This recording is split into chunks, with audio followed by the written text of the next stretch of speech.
And look at the new Peugeot partner, solid in the middle there, pretty good at the back too.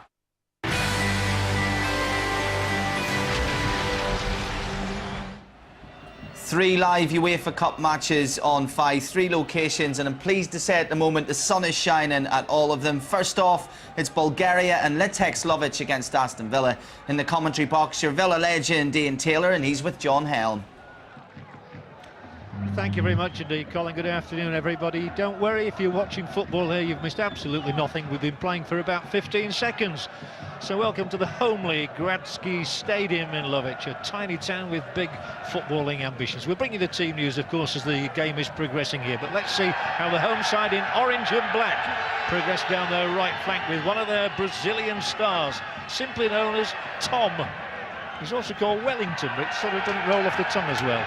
Anyway, Villa managed to clear. Very briefly, the team news for Villa is there are 3 changes. Ashley Young has got a problem with a knee. He got injured against Tottenham Hotspur on Monday evening. And Curtis Davies woke up this morning with a puffy knee as well. So there's a debut in defence for the former Rangers defender Carlos Cuellar, and a role on the flanks for the pacey James Milner. Those are the main injury problems sorted out for you then. Lovech, their only 2 problems came with suspensions. More of that in a moment. And it's good afternoon to Ian Taylor. We'll just see how this move progresses. Not very well from a home perspective. What are you expecting, Ian? Well, I'm expecting a Villa win to start with, John. You know, these games can be really tricky, but you know they're going to go out there and give it all they've got. They've had a good win on Monday against Tottenham, and let's see if they can carry it on today. That gives me a chance to tell you about those 2 suspensions for the home side. One, Alexis Bertin, the French midfield player, was sent off after the game in the previous round. He was on his way down the tunnel. One of the opponents had a bit of a jostling match with him, and the referee sent them both to the dressing rooms with a red card. Managed never even knew about it.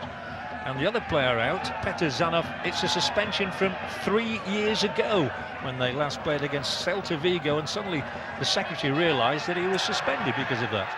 Anyway, it's all the home side at the moment, and they're looking to the Greek referee here for a corner, Mr. Zographos, and a corner it will be for the home side. Very vocal support here in this tiny little ground. It holds about 7,000. I think we've likened it to the Withdean Stadium at Brighton. Yeah, I've played there. I've played there. Lovech have started pretty well. Villa will be happy with that. The corner was taken by another of the Brazilians, Dudu. They've got Dudu, they've got Tom, and they've Sandrinho, who I'm told is the best foreign player in Bulgaria now. Watch out for number 10 in the centre of midfield for Litex Lovech.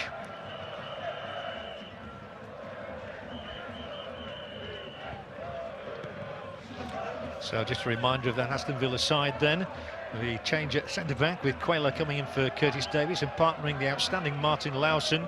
And then there's a role on the flank for James Milner. Gabriel Agbonlahor playing up front by himself. It'll be interesting, John, to see how Villa cope with the change of formation. You know, Gardner playing on the right and Milner on the left. Agbonlahor up on his own. And the one man who want to impress here more than anybody else is Stiliyan Petrov. The name gives it away. He's Bulgarian, but of course he's playing for Aston Villa. And in the thick of things here with Agbonlahor playing this lone raider. And taking on 2 and doing well and pulling the ball back in. He might get a second nibble at this one. It's all mopped up by Cedric Cambon. They're a mixture really this side of Brazilians, Frenchmen and Bulgarians, with the odd Serbian thrown in. Well, that's a breakdown in communications there, which gives Villa the chance here to open things up. The ball swung back across by Gareth Barry, and then a weak clearance, and Barry's in there again, but just taken away from the England international, who Martin O'Neill says is back to his best form for his club. Yeah, he's really come into his own, Gareth, in the last few weeks. With all that's gone on as well, I think he's kept a really cool head, and he's just showing everybody how good a footballer he is. I think it would be fair to say, and the Villa fans love him all the more for the fact that they all knew he wanted to go in the summer to Liverpool, but has decided to stay with Villa, and I think they love him all the more for that. Well, I think you know, Gareth's a top quality player, and he's showing that in the last few weeks, and he'd be a big player for Villa to lose. That was Tom. And the first shot of the match, which goes wide, is from Popov. Now he's the local hero. Ivelin Popov played for Bulgaria last week. in an international match against Montenegro. And this is Brad Friedel. Here he is, Popov. Plays just behind their one front-running player, Wilfried Niflo.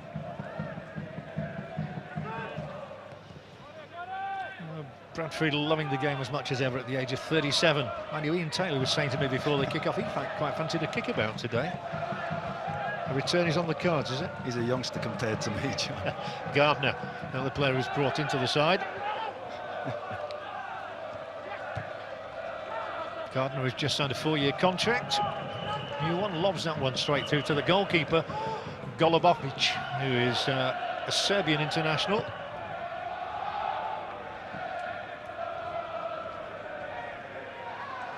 And there is Stiliyan Petrov working well and finding Nicky Shorey, who's been an outstanding capture from Reading, and now James Milner, and swings that one across here, and the defender just got a touch on it. It was the first defender was Venkov, who's a current international, playing on the left side of the 4.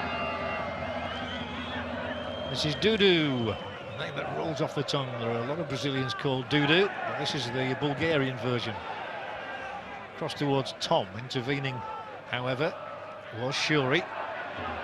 They're trying to get Milner working early in this game down that flank. Of course, he's got quite a lot of UEFA Cup experience with Newcastle United behind him. I think, John, a lot will come down the left side for Villa tonight, with Milner being a natural winger. Craig Gardner on the other side's not very natural wide, so you'll tend to see a lot come down that left.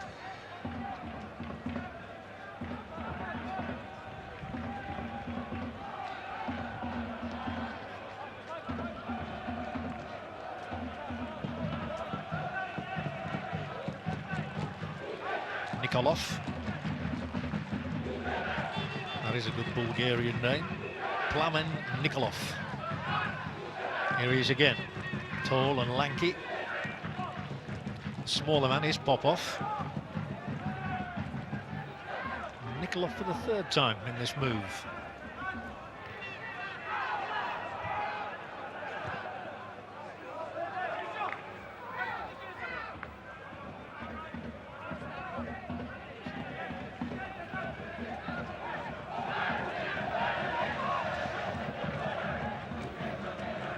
Lovech, a real success story in Bulgarian football. And 9 years out of the last 10 they've played in Europe, but they're having to defend again here now. Interesting that Gardner's playing down the right and Milner down the left. Milner, of course, is one of those adaptable players. He can operate on either flank. Well, that's the thing. They've got no left footers up there.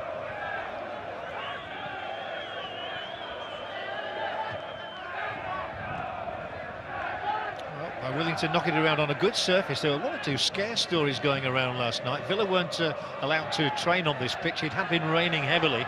There's nothing wrong with it. It's a good surface, and this is a good attack as well from the home side, and a free kick to be given right on the edge of the area there. The man who went down was Sandrinho, and despite Reo-Coker's complaints, the Greek referee says free kick to the home team.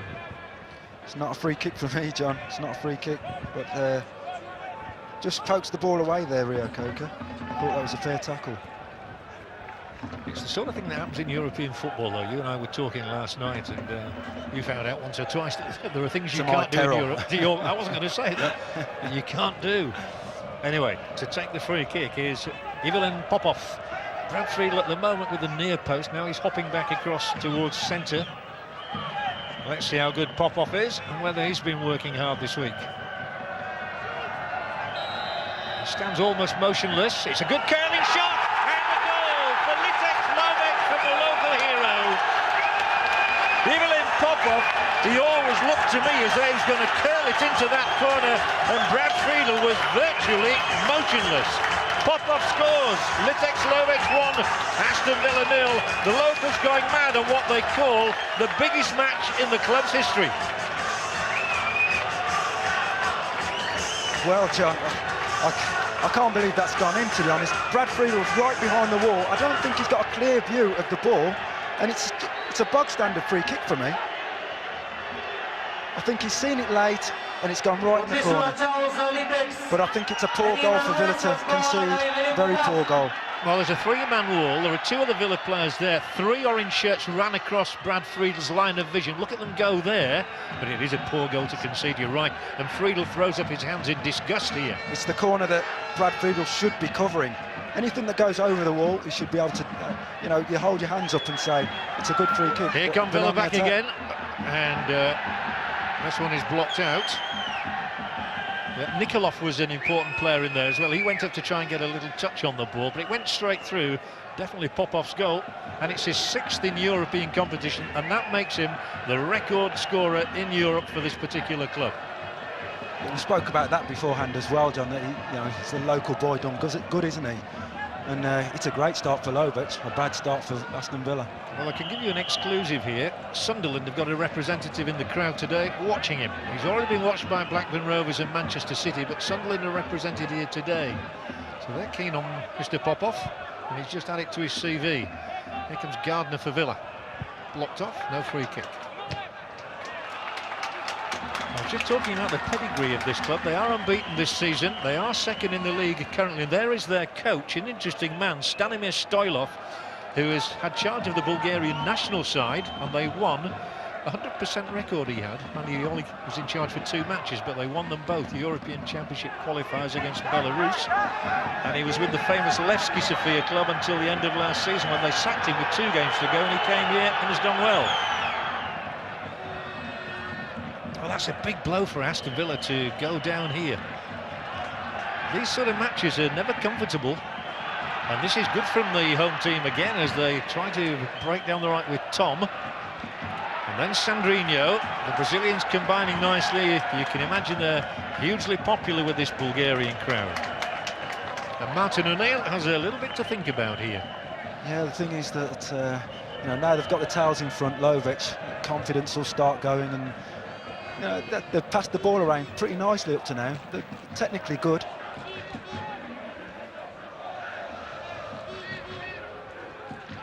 And Villa certainly can't complain about the surface. Martin O'Neill had a good stroll around on it before kick-off, and he was quite happy with it. It's a nice carpet, and the home side are using it rather better than Villa at the moment. But there's a long way to go in this match. Switch of play here, and a mistake at the back, which allowed Dudu in. Unusual mistake by Gardner. Just misread the flight of the ball, I think. Yeah, totally. You just think that how long have Aston Villa had to practice this formation? They look like they're strange at the moment. There's one English club who could tell you a bit about Litex Lovech, and that's Middlesbrough. They played them 3 years ago during that Uefa Cup run that we featured so strongly on 5. Middlesbrough beat them 2-0 up at the Riverside, and they've also played Bolton Wanderers once, but that was in a friendly competition. Gardner's header. Oh, the crowd love that. How they love that from Tom, and they'll love it even more if he goes on and finishes. Well, it required Larson and Barry to nip that one in the bud, and Milner backtracking as well.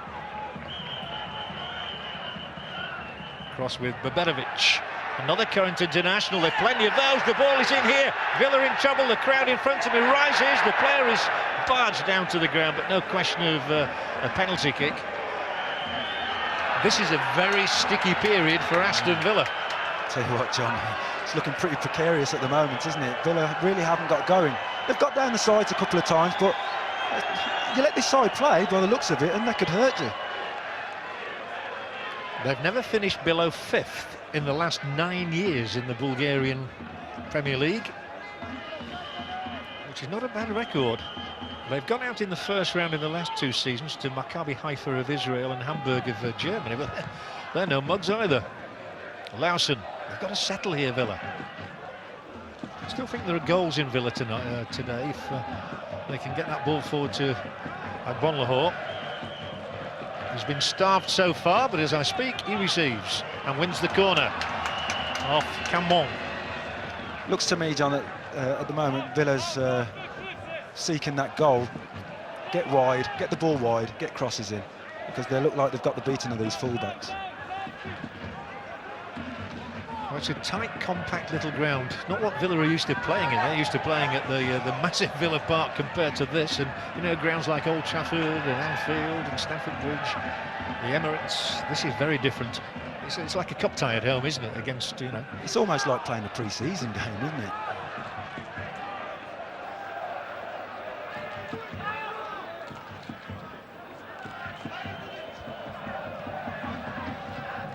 They build nicely again, they're creating space and they're exploiting it. Gardner again found wanting against the pace of Venkov and the positional play of the left fullback.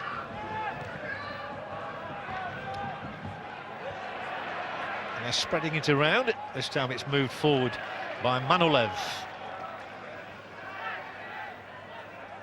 I'm just thinking we've not seen much of Stiliyan Petrov. There he is, former Celtic and former CSKA Sofia player in this country.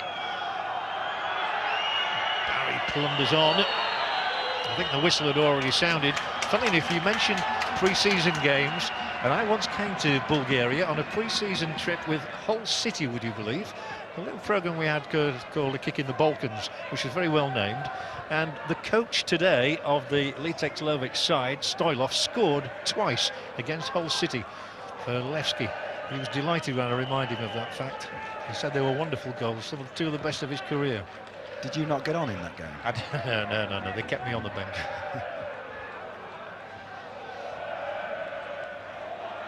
Well, this is very much Uefa Cup football, European competition. And how great it is that here on 5 today, you know, we're going to see Portsmouth's debut in Europe a little later on at Fratton Park with their game against Vitoria Guimaraes. And then, of course, Everton against Standard Liège later. What a triple header, what a hat-trick. It's a good test for some of these teams in Europe. Totally different kind of football. Very much so. And this is a big occasion locally, I can assure you. I've been talking about nothing else in Lovech since the draw was made. In the last round, they disposed of an Israeli side, Kiryat Shmona. 2-1 on aggregate. They actually drew here and one away from home. But they're a well-organised and a well-balanced side. Just not sure about Villa's balance at the moment, John. Craig Gardner's looking a bit lost on this right-hand side. Barry. Milner. Knocked back in towards Gareth Barry, who's so dangerous, as we know, in these circumstances. Can't find a way through. Petrov. And then Luke Young.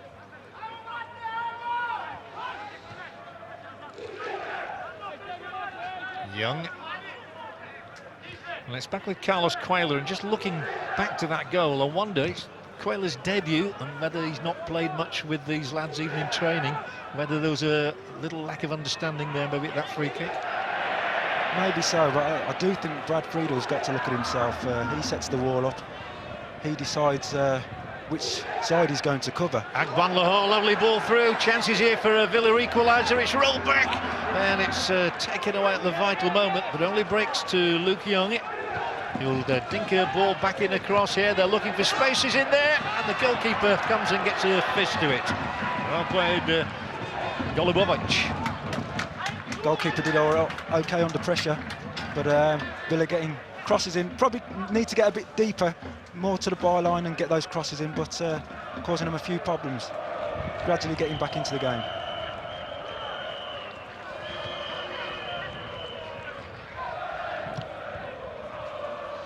As always, we'd love to hear your opinions on not only this game, but all football matters of the moment, of course. All you have to do is to text the word comment to 888. Tell us your name, of course, where you are, and what's on your mind. And that number again is 888. Everybody loves talking about this great game. Everybody's got an opinion on it. That's one of the beauties of football, I always think. We can't all be right all the time. Yeah, some good, some bad. Yeah.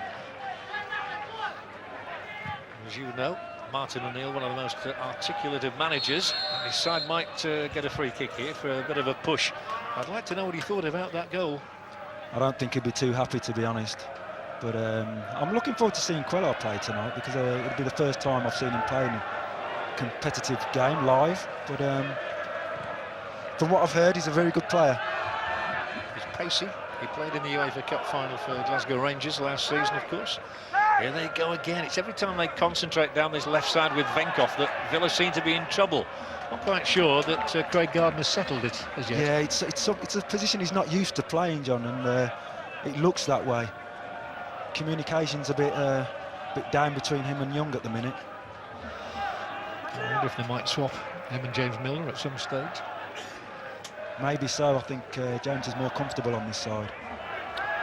Oh, it will be a goal kick. Yeah, I'm just thinking up to now, Villa gradually finding the feet, but this side are causing them a few problems. It's not going to be an easy game. We spoke about it before. Well, Brad Friedel's very hard on himself, I know. Now, he did flap his arms around a little bit as others are in front of him, but I think when he sees replays there, as you suggested, he's the one in charge of the wall. Very disappointed. Petrov.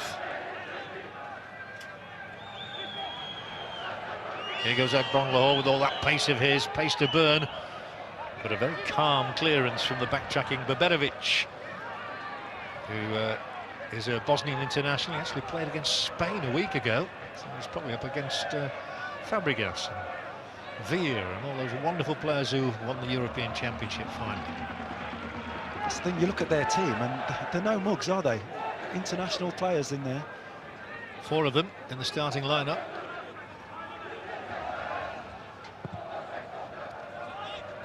Bulgarian football has had great players down the years. You remember Hristo Stoichkov. And all of them will have played here in Lovech. They're building a new ground as well. The owner is very ambitious. Will they have the throw in? That's the kind of run Agbon Lahore's got to do tonight. Get into those channels, find them in those channels, but then you've got to get people into the box as well. Gardner, it's a swinging ball in, and the goalkeeper very sure underneath this one. There was no great challenge, and of course Villa also missing the height of John Carew today. 6'5" of him. Might have just got up to that one. Yeah. We've not spoken about the players missing for Aston Villa tonight. Big John Carew, he's a major player for Aston Villa. Same with Ashley Young, 2 big misses. Steve Sidwell, of course, they've yet to see, really, haven't they? He got injured on his debut. Wilfred Baumer, 4 top names there. And then Curtis Davies, I say, woke up this morning and his knee had blown up a little bit, so they decided not to risk him. They've got a rather important game against a certain local team called West Bromwich Albion at the weekend. Big game, very big game. They're still trailing by a goal here, Aston Villa. Great to see them back in Europe. This one safely back with Friedel, former winners, of course, of the old European Cup in 1982. Good old Peter With. I was watching that on TV, John. Little shank into the corner off the post. You were a little boy then, weren't you? Oh, yeah. Shuri has become very popular in his short time at Villa Park.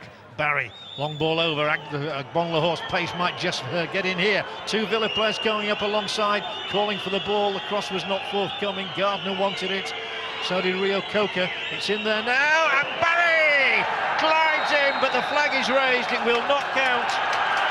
Gareth Barry, the Villa fans are cheering, but I'm afraid it's the local fans who are cheering louder.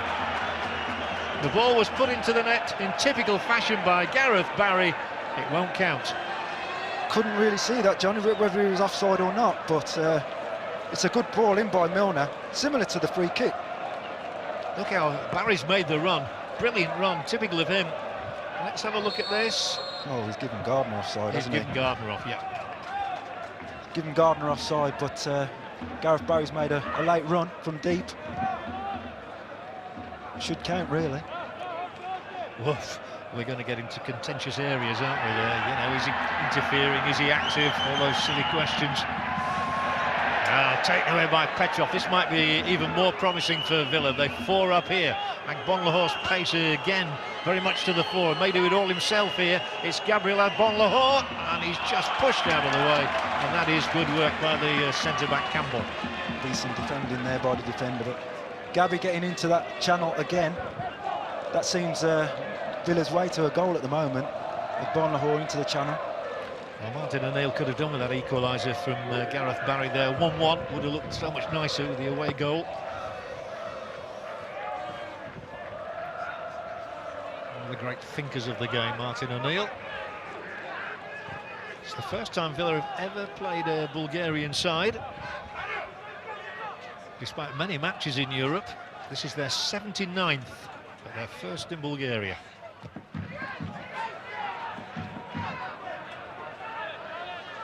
You might just get a shot there at the bottom of your picture of Marlon Harewood warming up. Also Mustafa Salifou, I think it's pronounced. He's there as well. And so is Nathan Delfonso. Probably new names to one or two of you, but they're very much a part of the Villa squad. One a Togo international, and the other an England youth striker. We've got an injury, as you can see here, to Babedovic. Well, that's how he got it off, just a trailing boot, I think, just caught him on the end of the nose. Just wondering what Martin O'Neill's thinking at the moment, John. He's you know, his side are behind and not playing too well at the moment. Gradually getting back into the game, but you know, they need a goal quickly, I think. Well, there have been some encouraging signs in the last few moments. Gareth Barry, of course, has got a few UEFA Cup goals down the years, including one this season in Iceland against that unpronounceable team that we prefer to call FH. Just spotted a little change in Villa's midfield. I think Craig Gardner's swapped positions with Reo-Coker. Reo-Coker going a bit wider. Craig Gardner going through the middle. Yeah, and Petrov's come more to the fore. Here he is now. He's figured prominently in the last couple of minutes. Again, they concentrate the move down the left and then swing it across this way to Luke Young, the England international, formerly of Charlton and Middlesbrough. Spurs, of course, where he started. Barry roaming all around.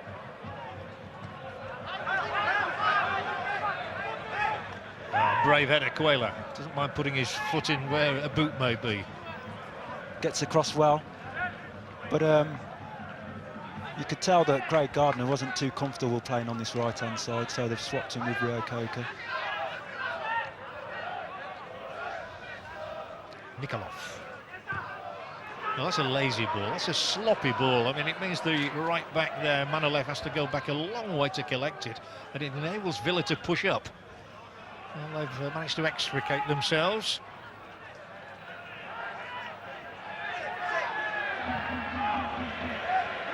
It's going to find the mark eventually of Dudu. And Sandrinho. They're good on the ball, very comfortable the home side. Litex Lovech, currently second in the Bulgarian league and leading by a goal to nil here against one of England's finest. Villa, remember, fourth in the Premier League at the moment. Venkov, Sandrinho. They do look comfortable on the ball, and they're making inroads again here, which again may be disconcerting for Martin O'Neill. Breasted down by the striker Niflor, and then swung across in high. Important header away. Well played, Luke Young. And then Barry switches it for Agbonlahor. Nowhere to go, Agbonlahor really there. And loses out to Venkov. Villa under pressure again here with Dudu. Villa having a little problem with the lad Popov, I think. Coming off the front and getting the ball and turning. I think Stiliyan Petrov's going to have to keep an eye on him. But it's not easy for Villa at the moment.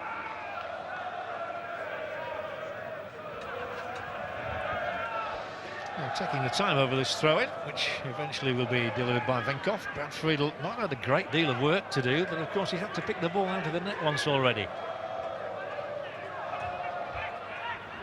Venkov, not a bad ball.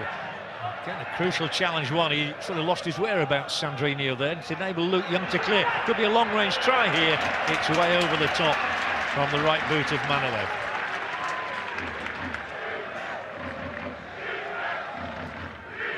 Very wayward. Injuries again here. Never going to hit the mark. It's all into the trees. There are a lot of trees around this picturesque part of Bulgaria. Well, it's a real triple header today for you on 5. Coming up at 5 minutes to 6, Portsmouth's European debut against the Portuguese side, Vitória Guimarães. To see what happens with this one as Dudu swings it across there and the flag is raised, which gives me the opportunity to continue telling you about our coverage today on 5. That game at Portsmouth at Fratton Park followed immediately by Everton against the Belgian side Standard Liège. The kick-off in that game 8:05 at Goodison Park.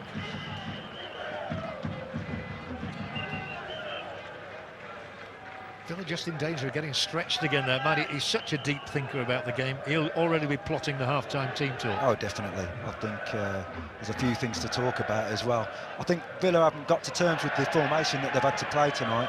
And there might just be an inkling of hope here. Agbon Lahore, 3 more claret and blue shirts up there. It's not a good cross, it was a bit too flat. And away they come with Tom. Tom on the charge here for Litex Lovech, and he's got options left and right. He chooses Dudu on the left. Dudu's shot saved rather easily, routinely in fact, by Brad Friedel. And the locals a bit disappointed, but the good vocal backing for this team. I think it's just about a full house here today, 7,000. Yeah, trying to make a little bit of noise from the far corner, but easy save for Brad Friedel. And the Milner's come over to the right side in company with Barry. That's Reo-Coker. Petrov, Quella, and then Lawson. One thing about Villa, goals can come from anywhere. If they get a few set pieces, Lawson's got 3 goals already this season, and he's a centre-back, of course. Reo-Coker scored the other night. And we all know what Gareth Barry's capable of from anywhere. And here he is, and that's lovely footwork from Milner. That caused a problem for Golubovic. He sends Manolev on his way. Plenty of pace about this side. And that's a neat back heel to find Tom. Stroke through to the edge of the area. And the ball not good enough this time. Popov getting into that position I was talking about earlier on again.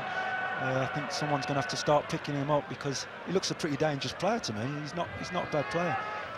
But Milner coming over to this right-hand side now and Gardner going over to the left. Agbon Lahore trying to get in here, but he's been well covered so far by the Frenchman Cambon.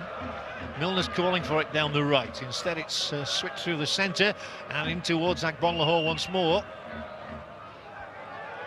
Been involved in England full squads, of course. Sandrinho took it down, and that surely was a foul. Oh, I thought it was the other way, to be honest. I thought that was a foul on Gardner. It's a bit harsh, that. I think the player was already on the way down, and Gardner gets the free kick against him, but that's European referees for you. Well, this fella's from Greece, from Athens. Mr. Zographos.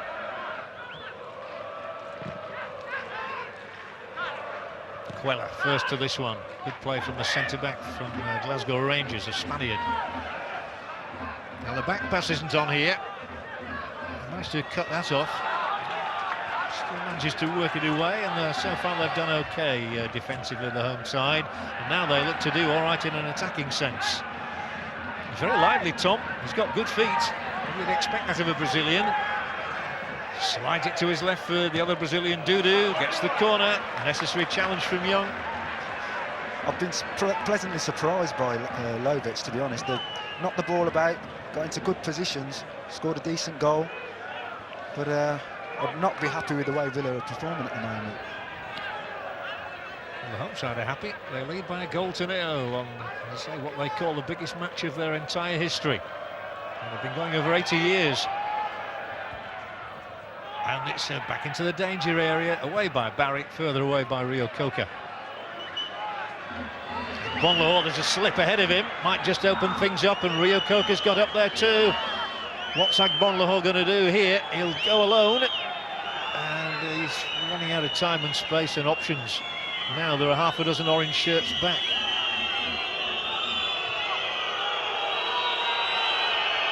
Milner. Well, he's got electrifying pace and he can shoot. He chooses to pick Agbonlahor out though. And once again, Cambon has never left Agbonlahor's side.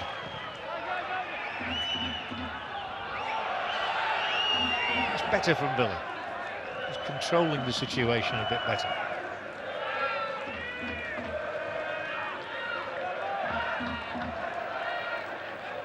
Petrov. Petrov's only ever played here once before, and he won't thank me for reminding him. His side lost 8-0 on that occasion. CSKA Sofia. But he was only a teenager then, so he doesn't have too many happy memories of this ground, and this one's not too happy at the moment. Litex Lovech 1, Aston Villa 0.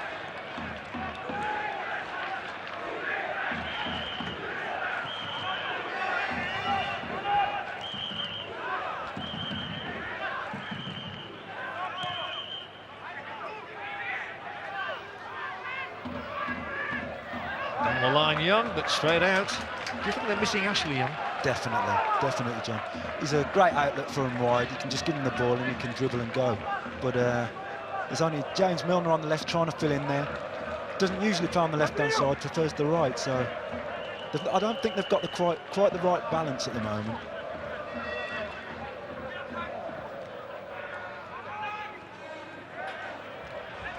Reo-Coker loses out to Bobevrevic. He's recovered from that bang on the nose that he took.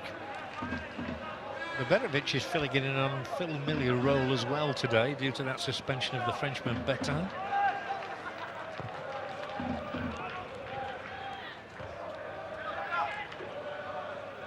The Bulgarian coach, by the way, Stoilov, speaks excellent English, so he'll understand everything that's going on out there. He's got a great deal of respect for the English game. But his side is ahead and looking for a second goal, but that's going to float harmlessly through from the left boot of Venkov. But they ain't bad, are they? They're good on the ball, John, and like I said, they're technically good, which of course they're going to be with a few Brazilians in the side, a couple of French players as well. Villa have got to close them down a bit more, I think, and stop them from playing. Well, there he is, Stanislav Manolev. He's only 41. He's only retired from playing 2 or 3 years ago. And he took Levski Sofia into the Champions League for the first time in their history. And they played against Chelsea only a couple of years ago when he was in charge. So he's got good pedigree. He won 14 caps and he also played in Turkey at Fenerbahce and in Portugal. So he knows the game. And he's very worldly. He's very proud of this club as well. The owner, Grisha Ganchev, has got huge plans there. He's building a new stadium. They've got 2 or 3 training pitches, one of which Villa used last night. And they are progressing very, very nicely to challenge the big clubs in Sofia. Agbonlahor, good turn. I don't think he'll get the ball the second time.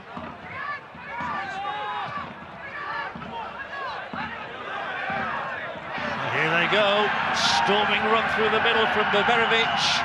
A flick to the right, the crowd getting excited as Tom takes it on. Tom with the right foot, a chip across here. And the impetus has gone from the move. There was plenty. Niflor. Across to Bobevrevic once more. To Tom again. Seems to prefer the left foot, if anything, Tom. Weaving into position for the shot. Down he goes. There'll be no free kick this time. Nor should there have been. There might be for that, for the chip on Agbonlahor. Tom's not bad. Got good feet, like you say. It's pretty stylish. Nice left foot on him. But I think Villa have got to try and get more support up to Gabi Agbonlahor because he's a bit of a lonesome figure up there at the moment. I think Gareth Barry's trying to push on, but they need more support for him. Well, the possibility is, of course, Marlon Harewood, who's on the bench and often, well, nearly always comes on as a substitute. Hardly ever starts a game, the former West Ham and Forest man.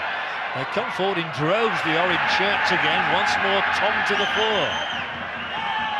Oh, he got his feet all tied up in a knot there just momentarily, Carlos Cuela. Didn't suffer any consequences of that, however. Yeah, Tom. He doesn't sound very Bulgarian, does he? It should be Tomovic, really. He's a Brazilian, and he's taken out. He's now got a Bulgarian passport, and he may well figure again here now. Beberovic on the ball. Down he goes. This is a free kick. Now it's not quite in the same position, and it's a little bit further out from the one from which they scored here. But nonetheless, Villa certainly can't afford to concede a second goal before the break. I think it's that man Popov again, getting into that hole in between the midfield and the defence. Gets the foul, little tap from behind from Reo-Coker, I think it was. It was. It's another dangerous position. It is. And it's Tom who's going to take this one by the look of it. Former Botafogo man from Brazil and Portuguesa. Came over here just 2 years ago. They like to call him Ronaldo locally. Maybe all these Brazilians have about 6 names. Villa will be calling him names if he scores. It is Tom, and it's going to be too high and wide as well, I think. Just noticing he took that with his right foot, and we thought he was predominantly left-footed. Well, he's that rarity. He's 2-footed, obviously. Although maybe his left is better. Martin O'Neill must be thinking now what he can do to change things at half-time, because I don't think the formation's working at the moment. Just let me remind everybody of his options on the bench. He's got Marlon Harewood. He's also got Zap Knight, the towering 6'6" defender. Wayne Routledge, who's a wide player, really. There's a big roar going up here for a free kick, which Tom has got. And also those international 25-year-old Salifou from Togo, Delfonso, the 19-year-old England youth striker, and Isaiah Osborne. Those are the options on the bench. Harewood might be favoured, but he's definitely got to get more support up there for Agbonlahor. Just someone to get up there and hold the ball up, I think, and then you can play off him. Well, they've not found it easy in Europe, particularly so far, Villa. They played the Danish side Odense and drew away 2-2 before beating them by a single goal at Villa Park. And then, of course, they did have that very good win in Iceland, and the home leg didn't really matter. They were already 4-1 up. They're having to defend again here, Martin O'Neill's side, which they do successfully. Petrov. Oh, great turn, great work, Agbonlahor. Shortly before half-time. Needs support coming up on the right. Unless he goes all alone, he's done really well here, but the ball is met by Dudu, who'd come all the way back from the left wing position to get in there to do that defending. Put out by Petrov. It's also quite a narrow pitch, this one, isn't it, compared to some? Yeah, and it's a strange atmosphere as well, isn't it? Not much noise from the crowd at the moment. There's that cross again. We see how Dudu had got back. There are always a lot of orange shirts in when they need them.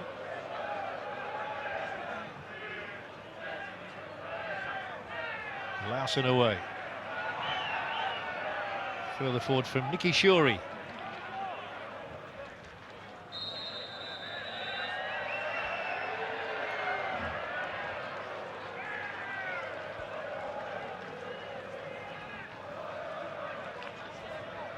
Well, it's been a very good half if you're a Litex Lovech supporter. I don't suppose there are too many of those around in England as we see that move again. Villa unlucky to have a goal chalked out from that man. Gareth Barry's laid it back for Milner. Vital tackle from, for me, the outstanding defender on the field in the game so far, Cambon. A young Frenchman, 22 years of age from Montpellier, but he's not missed a trick. Milner's poked that one through, and it's the fellow I was talking about, Monsieur Cambon, who gets it away. Dudu. Once again, 4 orange shirts forward. The ball is into the gap here. Friedel off the line. They're going for a second, but that's the side netting struck by Niflor. And what an opening it was, and Villa lucky to be only 1 down. Very lucky indeed. But it's Popov again, getting into that space, turns. It's a lovely ball through. I think Larson should have dealt with it. Gets in, but he should score. Gets round the goalkeeper, should score. Yep, fortunately, I mean, Quayler was on the line to try and keep it out anyway, but we've often seen those drilled into the net and across the defender as well. It's 1-0, it could easily have been 2. On the hand, as we remind you, Reo-Coker's in, surely, equaliser for Villa from Nigel Reo-Coker, and for once the home defence was caught absolutely stretched. And Nigel Reo-Coker, he got a goal at White Hart Lane on Monday, and he gets one here as well, and Villa level, crucially, just after they should have gone 2 down. It's a horrendous mistake by the defence there, isn't it? I think it was Nikolov and the goalkeeper. It is Nikolov, yeah. Bit of confusion. Reo-Coker, to be fair to him, he gambles and gets in there. Gets that little bit of luck. Finishes well. Villa 1-1. And how vital might that goal be? It's come literally 5 seconds before half-time. And Nigel Reo-Coker, hero of the moment, with his 2nd goal of the season. His 1st in the UEFA Cup. And we don't mind showing that one to you again and again and again. Shocking defending. And in he goes. Thank you very much indeed. It's Litex Lovech 1, Aston Villa 1 at half-time. Martin O'Neill will still have plenty of words to impart to his players, I'm sure, though, because it certainly hasn't been going Villa's way. It's 1-1 at half-time.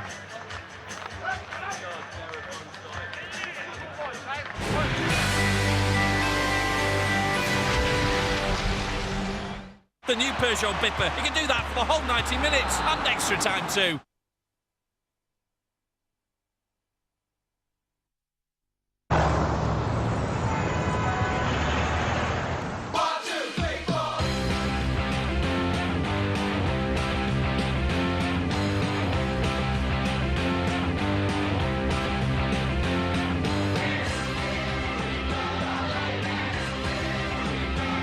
Introducing the all-new 7-seat Dodge Journey. If you can dream it, do it. While filming a movie, Hollywood's biggest stars were kidnapped. Some of us might not make it back. But not on the same flight? Tropic Thunder. I am Jose Mourinho. I am a football coach. Where I feel people need me, I'm there.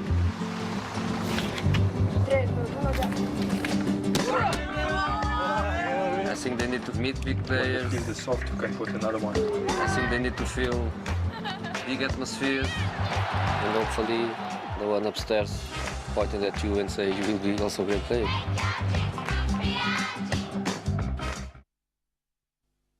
For the rush, for the challenge, for the action, to help, to protect, to serve, for the places, for the people, for the laughs.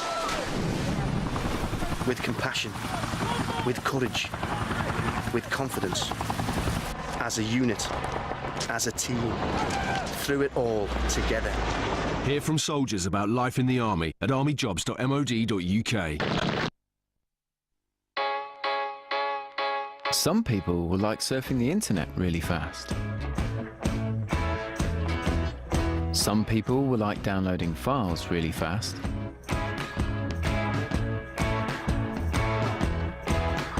Some people will like finding their way really fast.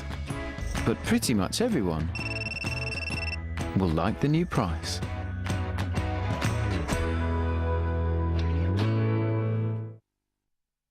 They must be giving away puppies. Puppies? Or fudge. Or something shiny. I mean, why else would people want to go to a bank on a Saturday? It's easier. Easier? Easier to sort banking stuff on Saturdays. Not really cut out for espionage work, are you, Will? Yeah, and anyway, your opinion's not valid, Will, because you're not wearing a disguise. NatWest now offers full banking at over 600 branches every Saturday. That's double the number of branches open for you. SatWest, another day. I bet there's a kitten in there. In the year 1366, people feared terrible dangers.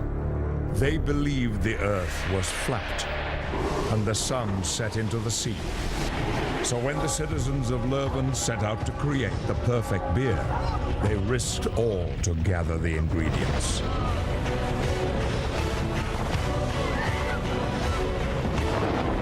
And today the beer still contains only the same 4 precious ingredients.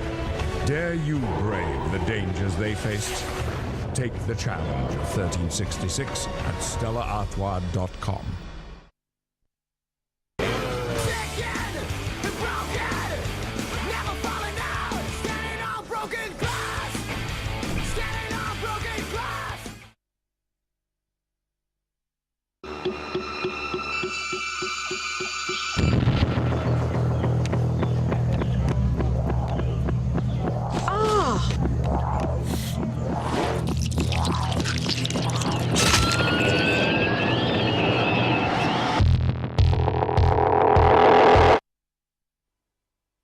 Oh, look at that, the Peugeot expert. It's not often you see a big lad move like that, I tell you.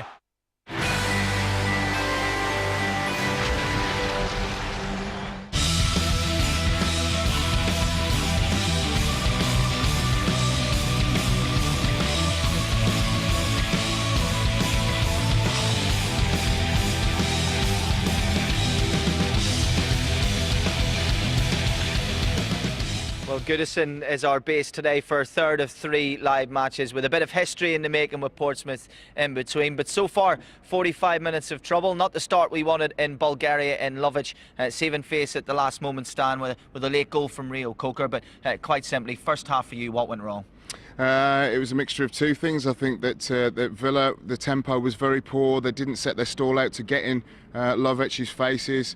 Gabriel Bonglahor was playing up front on his own. They desperately missed John Carew to Aston Villa. He knits things up together in the front line, and everything is coming back off of Bonglahor, so that's a little bit of a worry.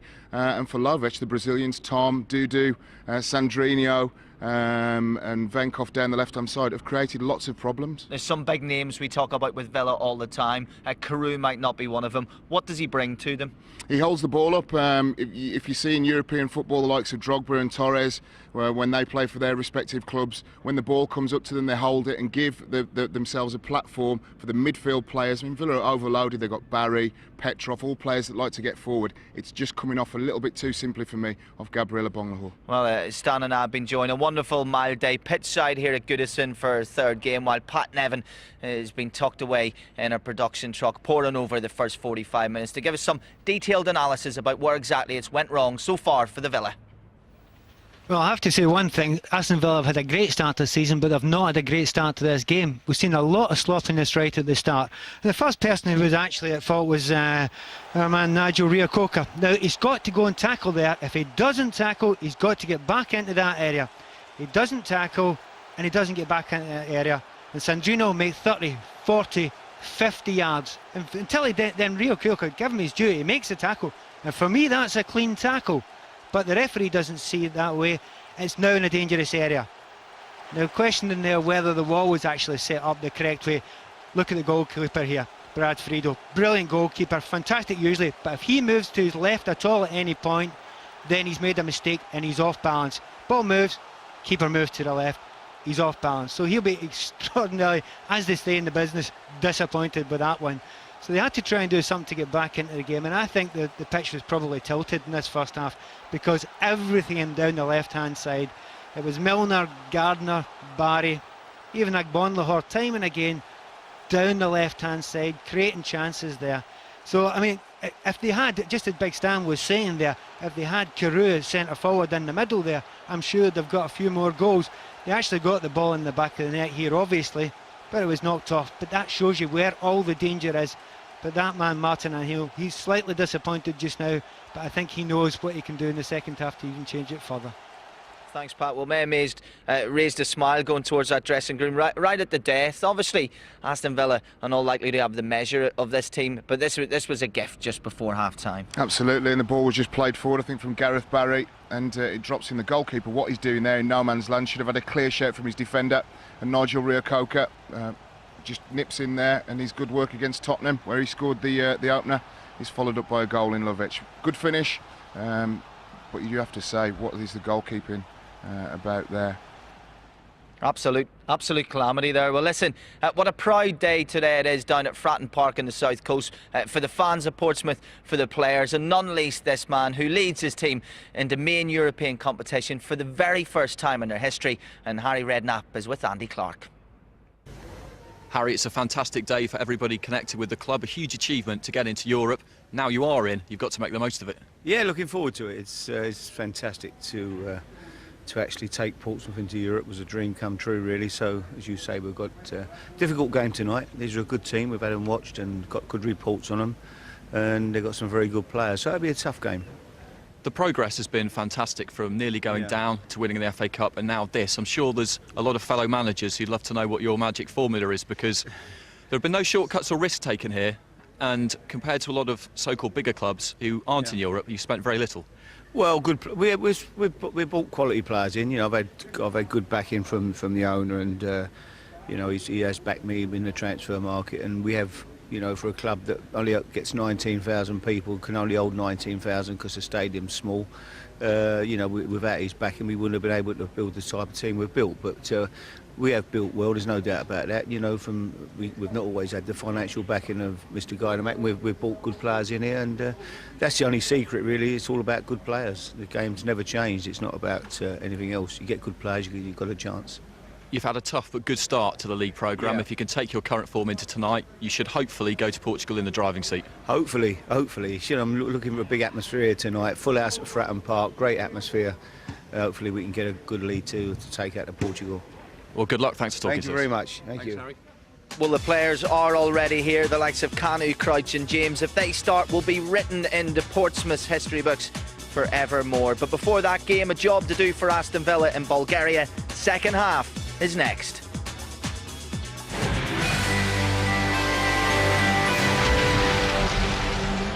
The Peugeot Boxer. You can't buy quality like that. No, apparently you can.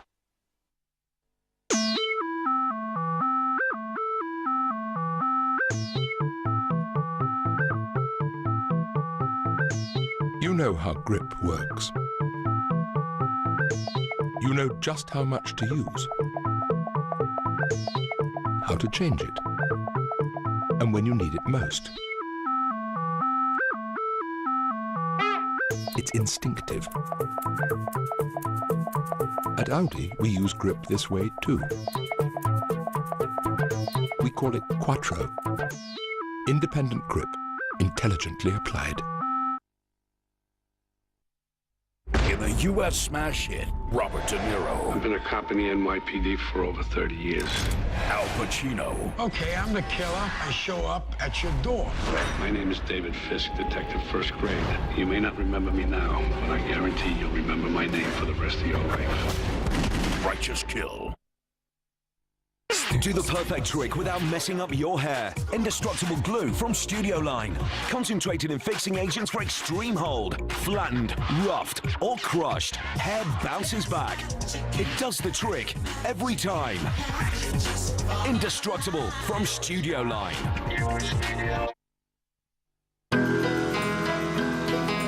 Never had love before.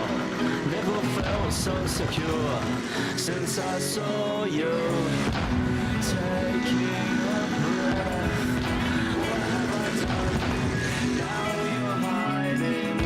What have I done? Dressed to turn him on. So mix fragrances 1 and 2 and create new links 3.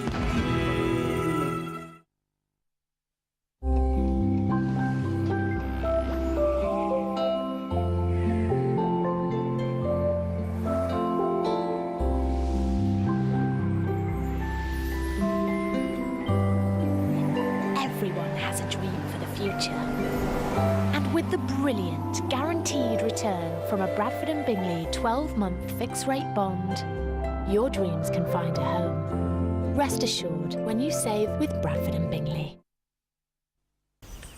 For the teamwork, for the training, for the challenge. Against enemies, against the elements, against the odds. For the travel, for the action, for adventure. With stealth, with precision, with pride. As a unit, as a team, through it all, together. Hear from soldiers about life in the army at armyjobs.mod.uk. At Magners, we've long understood the importance of making time. What's a fella to do?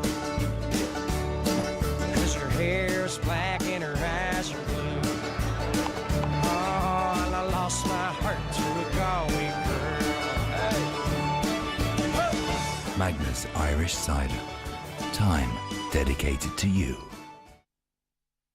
Whatever you need from your hotel, find it at hotels.com. Wake up happy. Most beautiful environment I think a person could work in. I got the prettiest office in the world, but it's not safe. It's still an easy place to die. Axemen, Wednesdays and Fridays at 8 on 5. Oh, the new Peugeot partner. If you delivered any more, he'd be up your path in the morning whistling.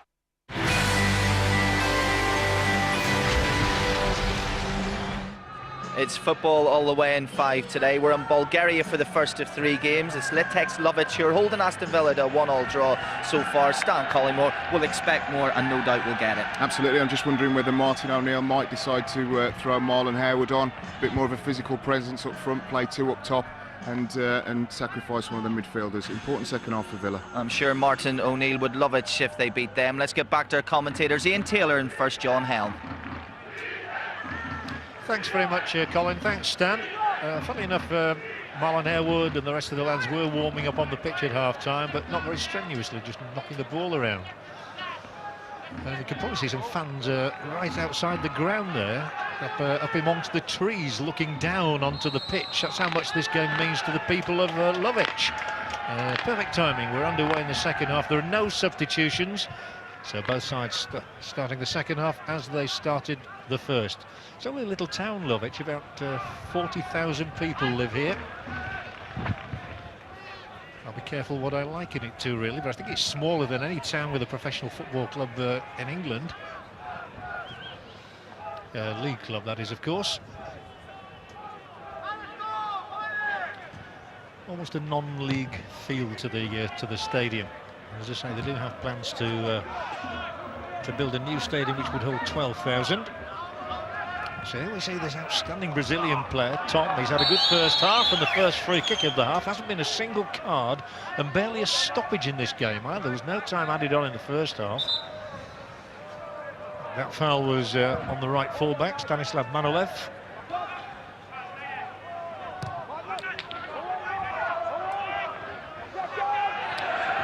And there might be an opening here. There's a challenge, a strong challenge there on the centre forward at knee floor. He's on his knees and on the floor as well. He was well taken out there. He's an undemonstrative chap, though, is the coach of Litex Lovech, Stanimir Stoilov, and he didn't shout for this against Lausen. Stumbled, didn't he? Did he get his studs caught in the turf, Ian? Or I think he's just caught his midriff there. Am I being kind to Lausen? I think he's made the most of it, the attacker. But I think Stan Collymore was right at half-time. Villa have got to up the tempo. I think getting the faces a bit more, closing down a bit more, stop them from playing. A reminder of the Aston Villa side, the way they're lining up today, sort of a 4-5-1 in a way, with Gardner and Milner playing down the flanks, Petrov and Barry and Reo-Coker, who got the goal, of course, through the middle. And a long change in defence today. Curtis Davies out, he's got a knee injury, and Carlos Cuellar in for his debut after his 7.8 million move from Rangers. Dudu, he'll swing one in here, and he's bigger than Lausen as the centre forward. He gets a corner out of it. He's a tall man, he's a knee floor. He's got a couple of goals this season in the league. He's played in French football at Cannes and Toulouse, and he's giving Lausen a hard time at the start of this half. I think I'm getting a little bit fed up of saying Popov, but he's done it again. He's lovely ball into the channel, and Villa can't deal with it. Tom with the corner for Litex Lovech. It's dealt with for the moment. I've enjoyed the performance of this fella, Tom. He's got some skill, and he's leaving his man here again. It's been a struggle for Craig Gardner today. It's going to be swung over there by Baverovic. Taken away by Shorey, who doesn't make many mistakes. Which Villa are thankful for. Still only 1-1 here, but they're happy to have that scoreline, I can tell you. And here's the man who got that equaliser, Nigel Reo-Coker. once of West Ham United, formerly Wimbledon, of course, at the start of his career. Barry's made himself available there. Petrov looks to his left and he decides to go right, tries to pierce the Bulgarian defence. Still in the international squad, of course, Stiliyan Petrov, though he's had his run-ins with Christo Stoichkov. Martin O'Neill obviously loves him. He had him at Glasgow Celtic throughout his very successful period there when Celtic reached the UEFA Cup final on that memorable night in Seville. How many Celtic fans were there? 60,000 at least. Unfortunately, they lost. A team managed by a certain Senor Mourinho. Oh, that's almost the giveaway, almost inviting Tom in. Lawson spotted it just in time. Straight up in the air from Cambon, who shared a bit of responsibility on the Villa goal with Nikolov and certainly with the goalkeeper, Golubovic. Tom now with a bit of ground. He's run out of it, and Lawson hooks it and puts it almost into the car park here. You can almost see Lovech starting to enjoy themselves, can't you? Knocking the ball around, flicking it over players. This is the fella who's behind it all at the moment, Tom. He'll have to pick himself up rather groggily and rather slowly here as the move continues. Initially through Venkov, then through Dudu. Twisting and turning, delivering the pass.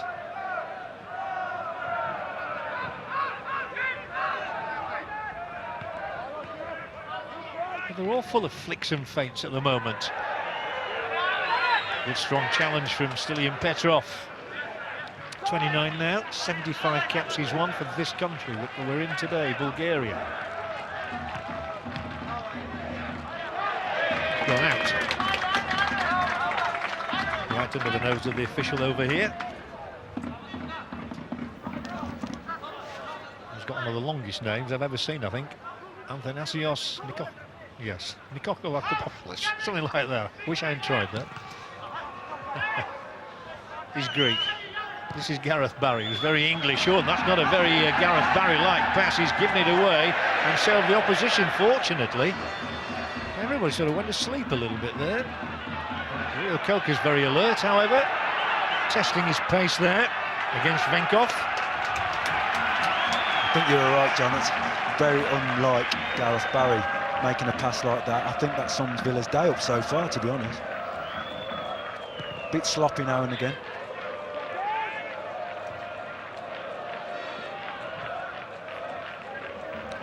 Babadovic, who had a loan spell at Rubin Kazan recently in Russia, one of the top Russian sides these days. This is Tom again. Oh, through the legs, the old nutmeg as we call it. Again, all those flicks and feints, and then the header from Sandrinho. They're building around the edge of that Villa area. 25 yards out with Manolev, who scored a goal here recently. It's Reo-Coker who seems to be surging forward more than anybody in this half. Barry. Petrov. That's better. It's a bit more controlled as Nicky Shuri slides it down the line for Milner. Still hugging this left touchline, James Milner. Now he cuts in. Might unleash a shot here. Now he tries to poke it through for Reo-Coker. The point of attack switches to Luke Young. Barry's coming in support of him. Good play from Gareth Barry. They've got to try and keep some momentum going here. And Milner gets a touch on the ball, but it will be dragging it straight through to Golubovic. A couple of loose touches here and there, isn't it, for Villa at the moment? It's not really happening. I think Martin O'Neill's got to seriously think about probably getting Harewood on. That tall fella, Niflor, like an old-fashioned English centre-forward almost. An old-fashioned back heel that didn't come off for him. Well, Martin O'Neill, of course, he's known great days in Europe with Nottingham Forest as a player, 2 European Cup wins under Brian Clough. Very astute thinker. but he knows his side's up against it in what I likened earlier to sort of an FA Cup first-round tie. This.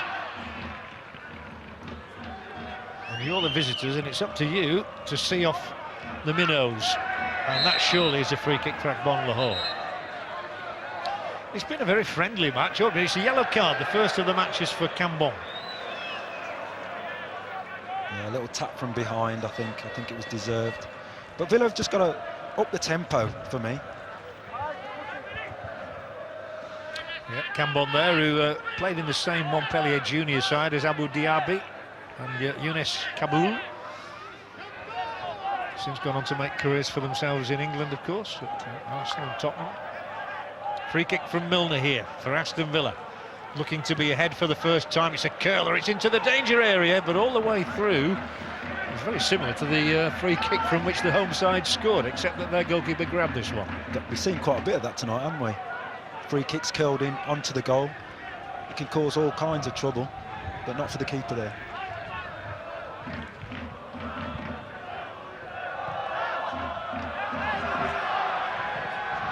Popov with the pass this time met by Lawson. Lawson hasn't had the chance to get up there at all, has he, here today? We know how potent he can be in the opposition penalty area, even though he's a centre-back. Now Reo-Coker, he's 1-on-2 here. It's Reo-Coker, he's already got one goal. He may have two in a moment, but it's straight at Golubovic. Disappointing finish. It has been funny. Reo-Coker's got forward a lot more in the last few games that I've seen him. It's a good job he has, because Akbon Lahore otherwise would have had no support at all. Oh yeah, he's got himself 2 goals in the last 2 games, so...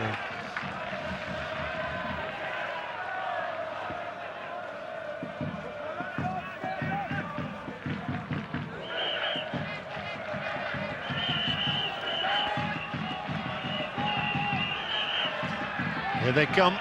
Sandrinho, still Sandrinho.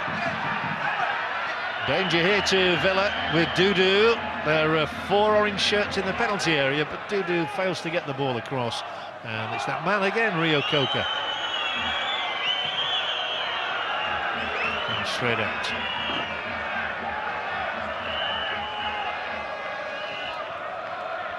It's a bright sunny day, but the floodlights are coming on here. In case you're wondering, by the way, it's 6:30 in Bulgaria. And Villa find themselves under more pressure.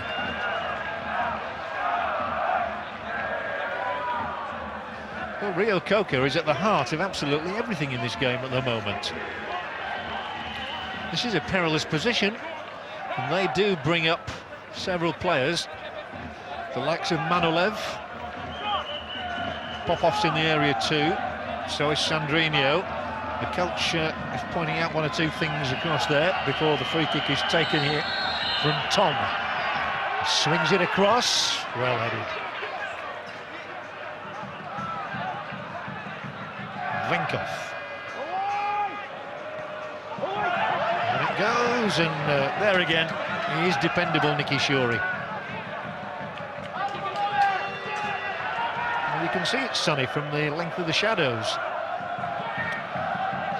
Excellent day on the Danube Plain, that's where we are here. About 150 kilometres from the capital, Sofia. We can vouch for that as well, it's a long drive. A very pleasant one through the countryside. Hooked back in, Lawson should have plenty of time here.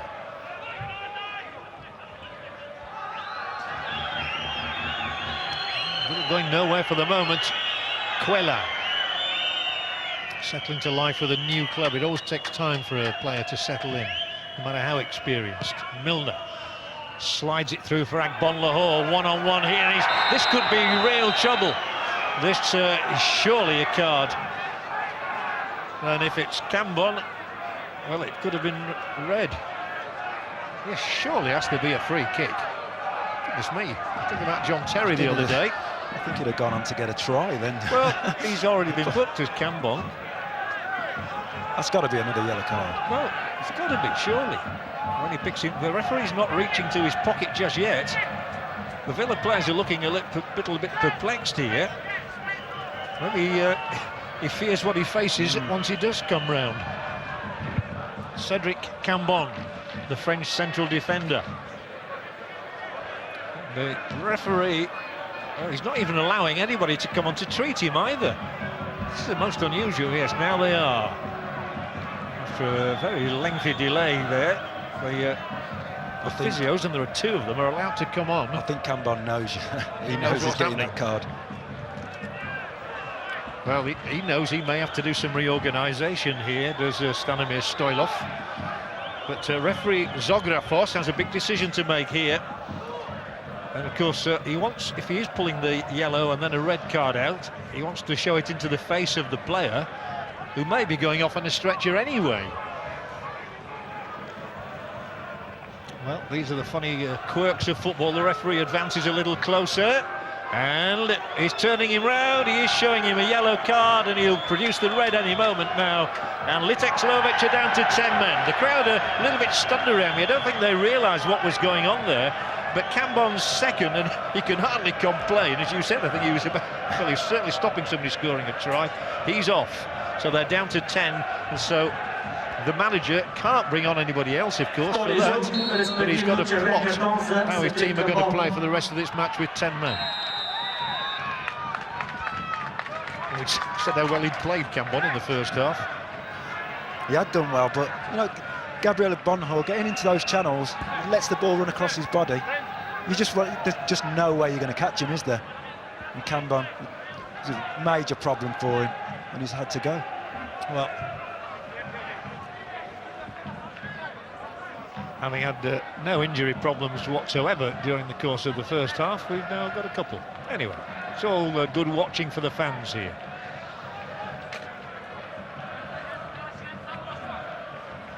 Quite an entertaining game, really, but it's just that Villa haven't quite imposed themselves as much as they would have wanted. And now another mistake, and Agbon Lahore was offside. The flag is raised. I think Lovech had probably been a better team than what Aston Villa thought they'd be. They're neat and tidy on the ball, some good passing movements. I've been pretty impressed with Popov in midfield. Seems a really good player. I did say that they were not a team to be underestimated. With their record over the best part of a decade, they are going to make a substitution, by the way. I thought they would do. The manager's a wily fella, and he'll bring another defender on, but another Frenchman, one Frenchman for another. But he can't come on just yet. The ball is with the home side. The men in orange, and that should run out, and now we will get this substitution, which we'll see the man who was originally named in the starting 11, Alexandre Bat, coming on, and the player they're going to sacrifice is Dudu, the man who plays wide on the left. So the coach had to do something. I don't know whether Bart got a bit of a knock in the warm-up, but he was originally named in the starting 11 and then withdrawn for Nikolov to come in. But this is Alexandre Bat, who joined the side from the French third division club Rodez. He hails from Saint Etienne, that famous old French club.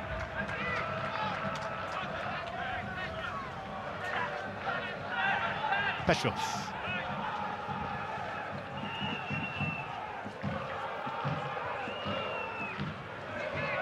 Quella.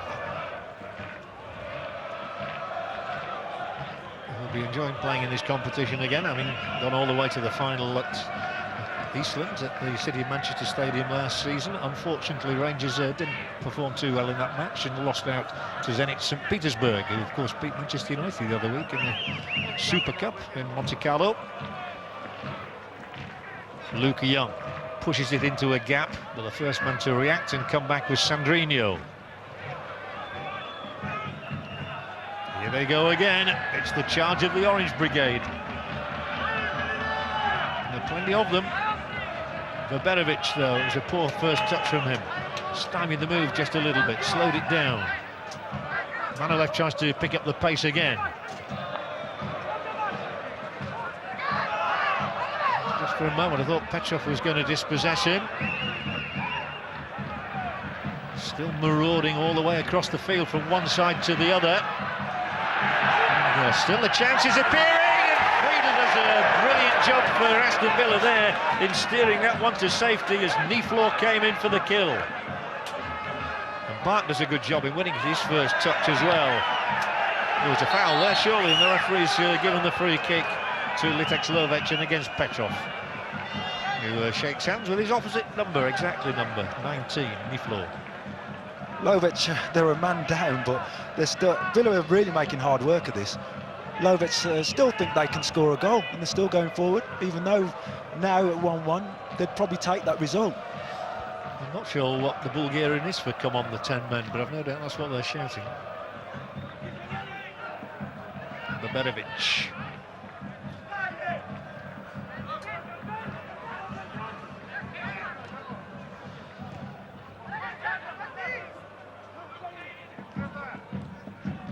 Forward from Manolev. Quella came in sharply. Sandrinho for Tom. Sandrinho and Tom, lovely interplay between the two Brazilians, but he's played this one just too far ahead of Niflo.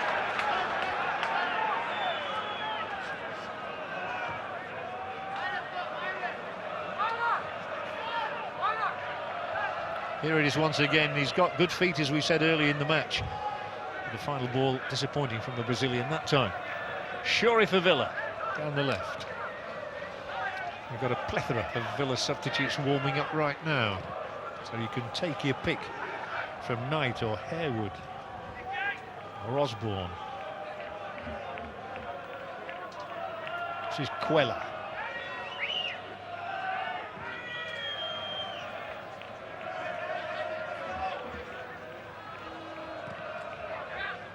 Oh, the second leg to come at Villa Park, of course. Villa would still be favourites if they can get away from here with a nice 1-1 scoreline, or even better, a 2-1 win. That's it, Johnny. It wouldn't be a bad result, would it? But I think the way Villa have played, they'd take that right now.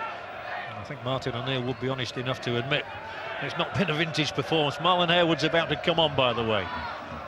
He's stripped, he's ready, and he's approaching the halfway line from where he will advance onto the playing area. But for the moment, Sandrinho loses out to Reo-Coker, who's done well in this second half. Played an important role for Villa today. Very much so. I think it's a good decision by Martin O'Neill bringing Harewood on. Get another man up front. Could kill this game off, actually. Yeah, he hasn't had as many starts as he would like, I'm sure, for Martin O'Neill's side, Marlon Harewood. He's such a frequent scorer in Forest and West Ham days. Maybe somebody else can get a goal for Villa, though. They've got plenty forward here, including Reo-Coker. Barry's made a sprint to get into the edge of the penalty area. Despite all that promising approach, oh, it's given away here, and James Milner thrashes it in. There was a body flung on the line, however, and they managed to escape to Litex Lovech. They gave the ball away there, crucially, but Milner unable to profit. Maybe now, Reo-Coker's cross, acrobatically held by Golubovic.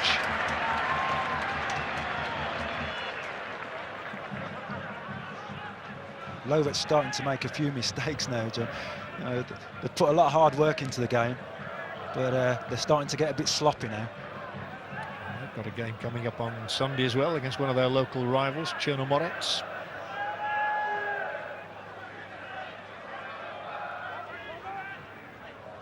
That was the side they beat in the Cup to qualify. Team from Varna.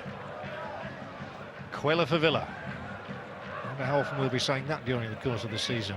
Carlos Quella for Aston Villa. On the ball now. They're slowing it down a bit, aren't they, at the moment? Yeah, I think they've got to up the tempo a little bit more, keep passing it, and keep the ball a bit better than what they have been doing, because they've given it away sloppily, just like that situation. Shaw's given it away there, tried to find Milner in there. Milner making his second debut as a Villa player, of course. He was on loan earlier in his career. Sandrinho, the crowd getting a little bit animated here now, as the chance might present itself. And it's over the top. Fizzing try from Tom, but it's over the top of the crossbar, and now Marlon Harewood can come on. And the player he will replace will be Gardner. I think that was fairly predictable. Yeah, he's not had the best of evenings, has he, Craig Gardner? I think now Villa will just go straight 4-4-2.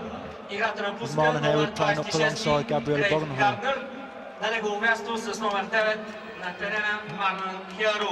So off goes Gardner, on comes a man who scored 98 times in his career at Forest and at West Ham. but he had only one start last season against, of all teams, Manchester United, with 22 substitute appearances, which a player must hate, to be honest. I'm sure you'd vouch for that. Anyway, straight into the thick of things here. Chasing Nikolov. Looking back on it, Ian, how crucial that goal right on half-time might be, and a terrible goal for the home side to concede. Very important, at a really important time as well. I think Martin O'Neill's team talk was pretty much changed at half-time because of that goal.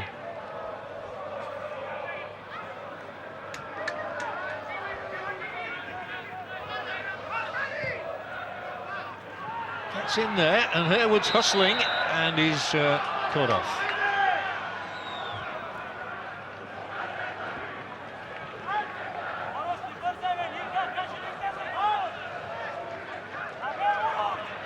Well, there they are. I told you there were people of Lovech wanted to see this game. Work's finished now as well, so those are the fellas who weren't able to get here for the kick-off, but they've got a fantastic vantage point up on the hillside. But they've not paid any legs either.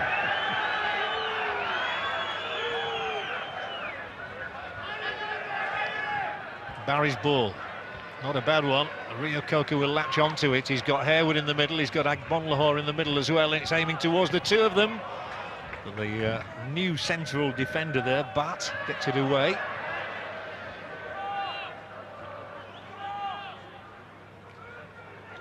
It's been an interesting sort of a game. And one that you have to... Oh, terrible giveaway there by Manolev to Milner. How Villa going to profit from this mistake? It's Milner's ball, Harewood's in there, and the ball may end in the net. Oh, it's the most horrible... Has that ball gone in? Has it crossed the line? Well, it must be a handball, if nothing else. And is it going to be a penalty? Well, it's got to be a penalty. That's for certain. But I was just asking a question whether it's a red card. It certainly is. And they're in all sorts of trouble and disarray here now. Milner's ball over. And Agbonlahor, as you saw, was in for it there. The goalkeeper's all over the shop once again. And the player who's going to get sent off here is Venkov, because he's done a Maradona. You know, many a managers told me, if you ever get in that situation, just let them score, because now they're another man down. And a penalty kick to come. They'll probably score the penalty. Well, it's Gareth Barry who'll take it. When scoring a penalty against Celta Vigo a few years ago in Europe. And he's got the chance of a second of this campaign now, and a chance to give Villa the lead here. It'll be with the left foot as Venkov troops off the pitch to leave Litex Lovech down to 9. And even some of the home fans are booing as Barry smacks it in wide of Golubovic, and Villa, against all the odds really, are leading here by 2 goals to 1, but it's a flattering scoreline. I think it is, the way they've played, John. It's not been a good performance, but you know, they've kept going. To their credit, they've kept going. They've not played well. They've got the 2 goals, and it looks like they'll be going home 2-1 up with the next leg to go. Well, his only goal this season came in this competition against FH of Iceland. He's got 2 now, both in the UEFA Cup. And Gareth Barry, he's a steady Eddie, isn't he, when it comes to taking penalties? Didn't seem to be any doubt that he'd not score that penalty. I just wonder, you know, how the home side is going to react now, down to 9. And how will Martin O'Neill, will he say, let's go on now and kill it off completely and get another couple? They're still coming, and initially that was the man Manolev who made the mistake there, letting them in. Like I said earlier, the longer the game's gone on, the more mistakes they've made, and Villa have capitalised on that. Litex Lovech are down to 9. Wayne Routledge is about to come on as a second substitution for Villa. They're known as the villains, but the villains of the piece at the moment are the home players. Though they're trying to find a second goal for themselves here, and it requires a Queller challenge to prevent Niflo getting a shot in. Villa should stroll it now. But they've brought problems upon themselves. And here goes the scorer of the second goal, Gareth Barry. England and Aston Villa surging forward, supported by Agbonlahor. 3 others across the centre, but he's unable to get a cross away. And suddenly Villa find themselves backpedaling unnecessarily. They too will make a substitution. Acedo is coming on for them as the ball is given away, and away goes Petrov.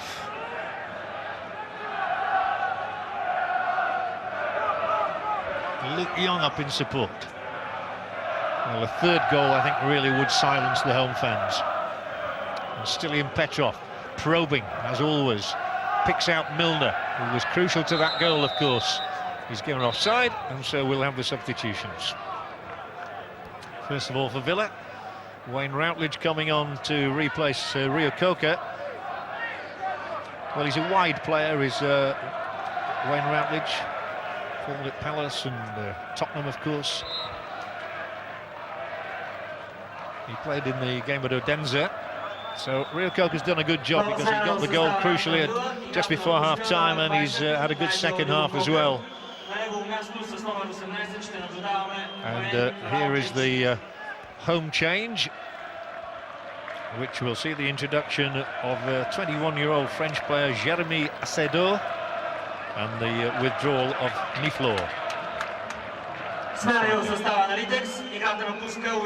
But it really should be a hopeless cause for Litex Lovech now. Definitely.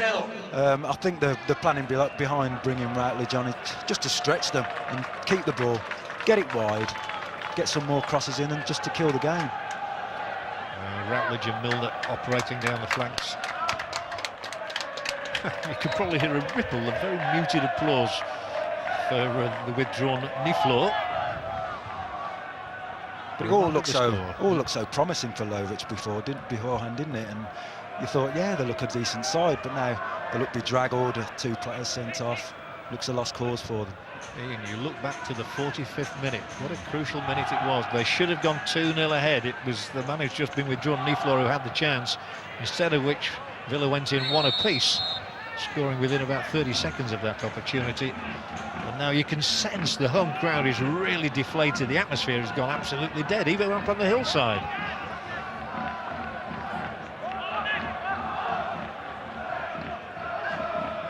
The Brazilians still combining through the centre, Sandrinho and Tom. And Villa still have to concentrate. You can't assume anything just because the opposition are 2 men down. This is Baberovic. But really, the Premier League side have got to kill off the game here now. And they too will make a third switch, and they're going to bring on Mustafa Salifou. But a happy trip for the Villa supporters.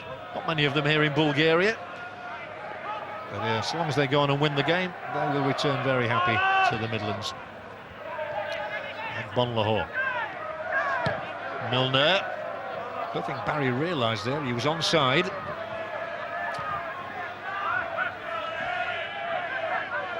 Well, you can probably tell that there's absolutely no crowd atmosphere whatsoever now. The home fans have really been silenced by those 2 dismissals.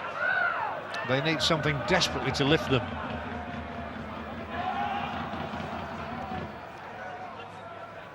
Well, they're trying to keep possession with Sandrinho. He was from the Amazon River area of Brazil. Well, they've got to just keep working, haven't they? Tom will do that, so will Sandrinho. Now Manolev. Good on the ball. He's lost it on this occasion to Petrov. It's through the middle for the charging Harewood.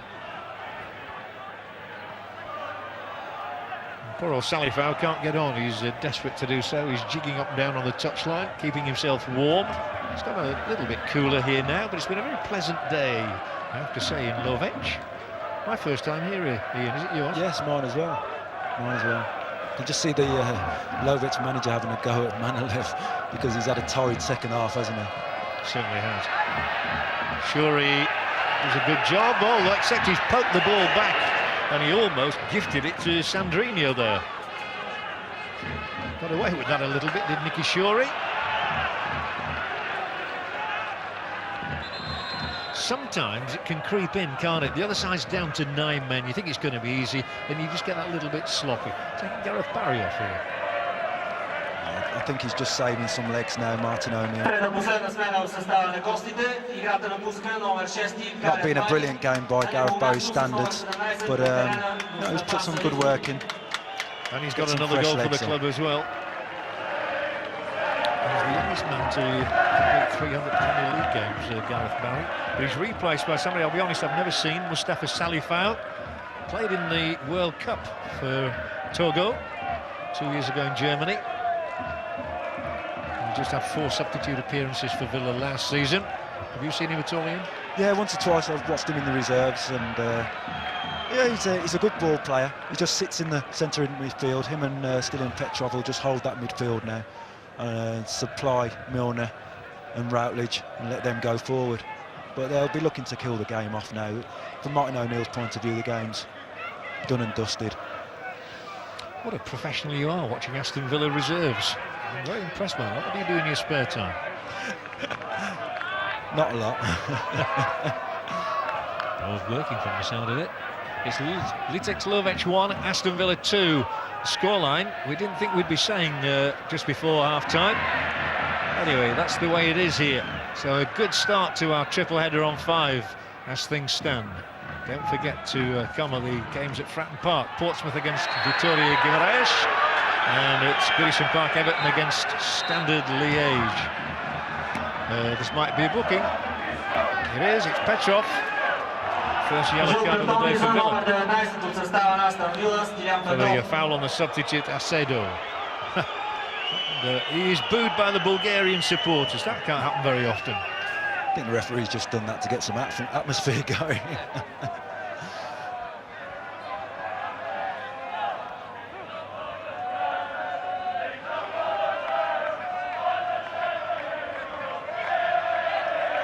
But Sandrinho.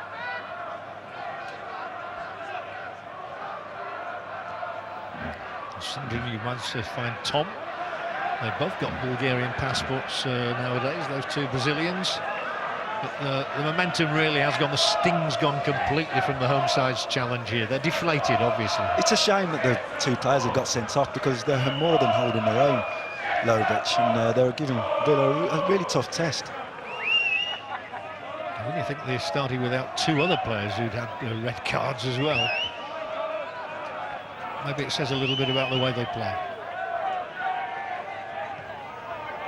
But they continue to do well domestically. They have to defend against Nicky Shorey this time. Like Bonlahor, he's got too much for them. His pace and his trickery, and he'll win another free kick. Most of his good work's been out wide, hasn't it, Bonlahor? Yeah, do him good to get a goal, wouldn't it? More Milner here. Milner down the line. Oh dear, he didn't quite read Shorey's run. Got to say, that's pretty poor from James Milner there. But, you know, Villa just looking to play the game out now, and they know the game's pretty much won. They can go back to England and look forward to the second leg, where they'll pretty much hammer it home at Villa Park.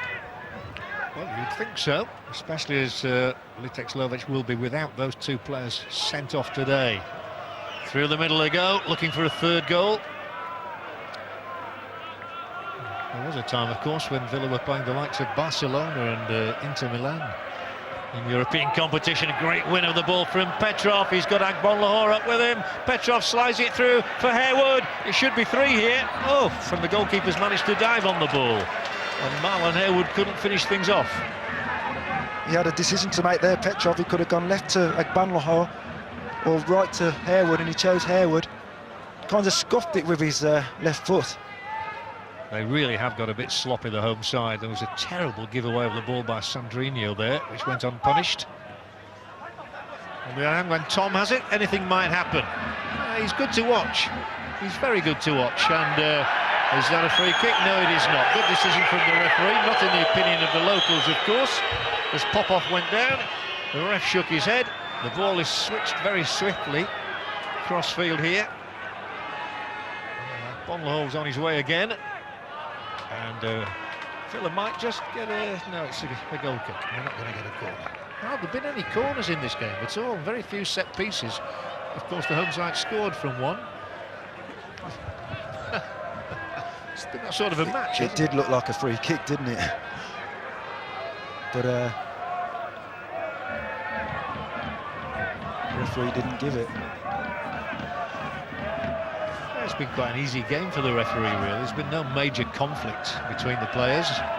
Sandrinho here for a home side. It would be an outstanding result for them if they got a draw out of this, and they're capable still. That will be a free kick. Tom is taken down by Petrov, who, don't forget, has got a yellow card. Some of the fans in front of me here are shouting for him to get another yellow one to make it 10-9 in numerical terms. Just a slight pull on him. Yeah, he's gone down really easily though, hasn't he? Oh, but that trio, Sandrinho, Popov and Tom, they've been pretty good today. Been pretty good. Sounds like an old-fashioned pop group, doesn't it? They're going to bring Angelov as well, I think, in a moment. He's a striker. They'll bring him on, but not until this free kick's been taken. Once again, we've seen what Popov can do, and I'm sure he'd love to put one past Brad Friedel again.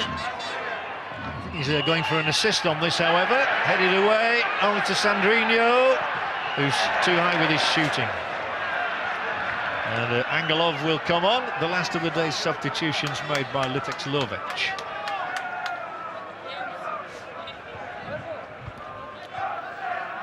He's ready to come on, but I'm not sure they've got a board ready yet. So the referee says play on, which Villa will do, with Stiliyan Petrov. A much happier occasion for him here this time than last, when he was on that side that lost 8-0. A record in the Bulgarian league. Oh, good pace.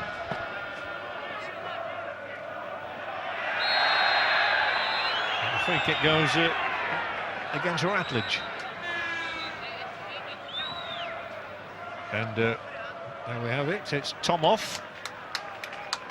He gets a good hand from those in the crowd who've appreciated the Brazilian skills. And the replacement, Emil Angelov, is a three-time Bulgarian international who played with this coach Stoilov at Levski as well. They've only scored 39 goals at Levski Sofia. And Tom gets a handshake from the boss. He's been decent today, hasn't he? He has. Enjoyed watching him. Yeah, I think they'll enjoy him at Villa Park as well. It's lofted in here. They've shot themselves in the foot of it, haven't they, the home team? From a position where they were in the ascendancy, they were going well, and they were certainly more than matching Villa. They got themselves into real trouble with two players off, and now Agbonlahor can put a gloss on the scoreline if he can finish things off. He'll whip it through there just ahead of Highwood. It might have been 3-1 or even 4-1. Shows his good pace there, Agbonlahor.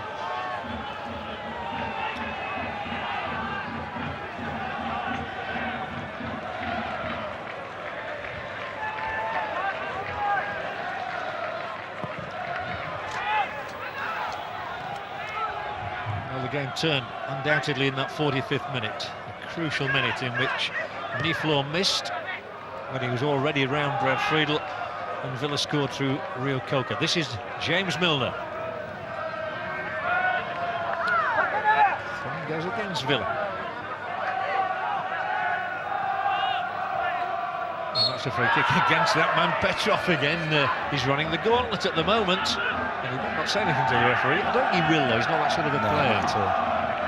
He's quite calm, composed now. The surface has been just a little bit bobbly, but bear in mind there's been a lot of rain on it. They got some machinery on it last night to make it playable. There's never been any doubt about that.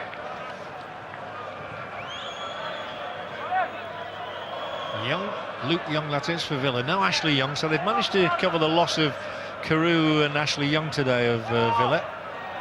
But I think Martin O'Neill will know that they've come through this examination with a few question marks still to be answered. Yeah, I think so. I think it's been a performance that he wouldn't be happy with, but they've got through it.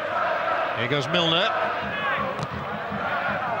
Should get the corner this time, should he? Yeah. Touched off Milner. Goal kick.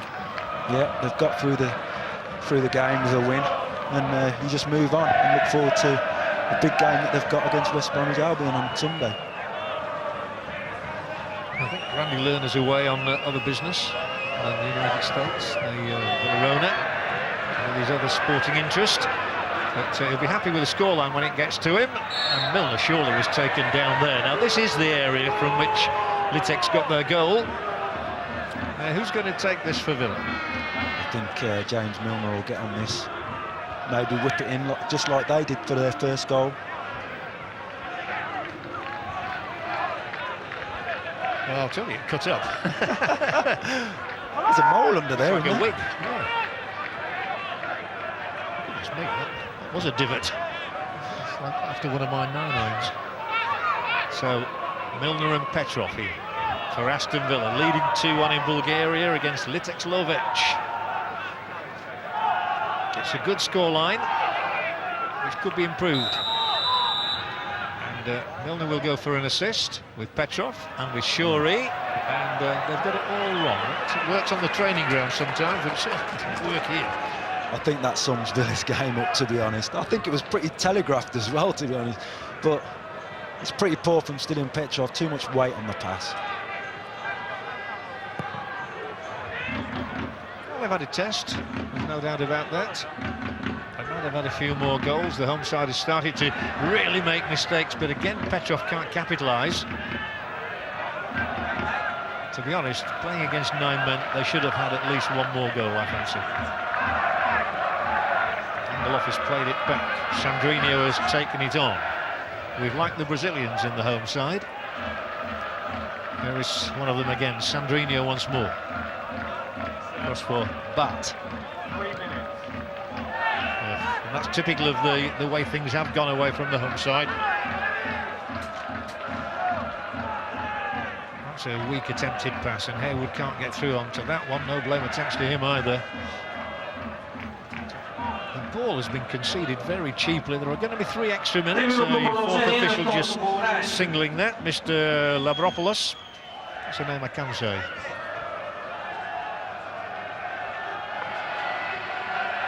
So I can say this one as well. Acedo. And Angelov. Acedo. Tall fellow, only young. Just 21 years of age, and here he is again, but it's got beyond him this time. Nicky Shuri and Milner will be down the left here. It's Milner initially. Shuri's behind him. Milner goes it alone for the moment. We'll be happy to drag it away into the corner and waste up time in the familiar fashion. That's exactly what he's doing.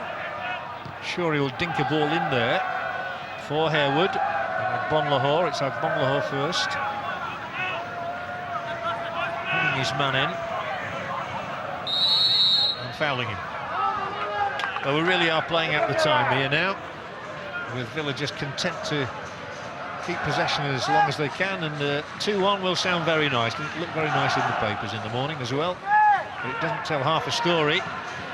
Can they get a third goal? Surely queuing up, and it's Petrov of all people. Surely a third goal for Aston Villa, and it is Stiliyan Petrov on his return to Bulgaria. The man who figured in an 8-0 defeat here has figured today in a 3-1 win for Villa. Well, I think that's the first time he's got forward during the match, isn't it? Keeper makes a good save, to be honest. I thought he was never going to get in. I bet Martin O'Neill thought it was never going to get in as well. He doesn't take too much out of it, does he, as well? The fans probably appreciating that. Look at this, Petrov's first shot. It gets tangled up in his legs. Petrov's still there, and it's into the net, and Villa are home and dry. I think that's something that we've not had the whole match, really, where the centre-forward holds it up, midfielder joins in, gets his shot off, and it's a goal. It's a very strange thing this Ian, as we have a look at Petrov's strike again. I'm not quite sure how to describe this Aston Villa performance. At one stage I was saying the scoreline was flattering. On the other hand, as we see it again, I think we know how he scored by now. On the other hand, they might have had 4 or 5 goals in the final analysis. Yeah, it's been strange, hasn't it? Not been a good performance, but you know, when they've got the chances, they've put them away.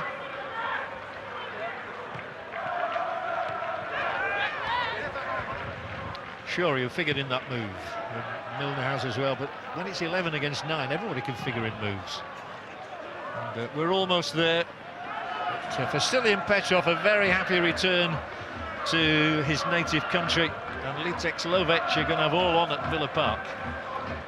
But really the game changed, not just in that 45th minute we've referred to, but with the dismissals of 2 of their players as well. So Martin O'Neill knows that Villa can play better, but they've come through this one with a win in the match that Litex Lovech said was their biggest ever match, and Stiliyan Petrov has rounded a victory off here for Aston Villa that looked very unlikely. Gareth Barry also netted a second-half penalty after Reo-Coker had equalised the early goal for Litex Lovech with the free kick from Popov. The Villa fans will go home very happy indeed with the final scoreline, which was Litex Lovech 1, Aston Villa 3.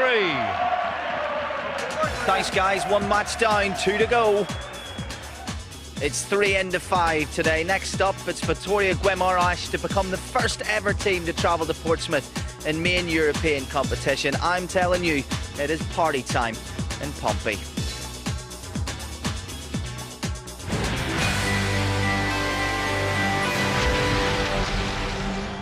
Oh, he's a terrier. The new fox in the box. That's why they call him Peugeot Bipper.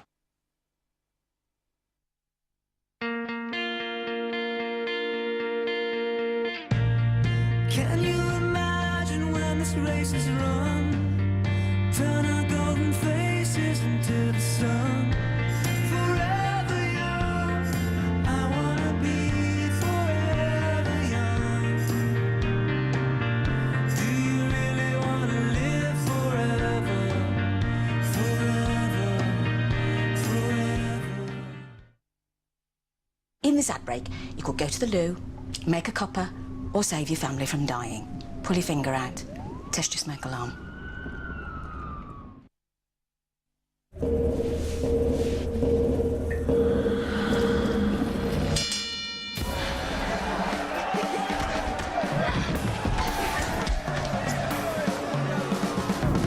Make your skin feel irresistible.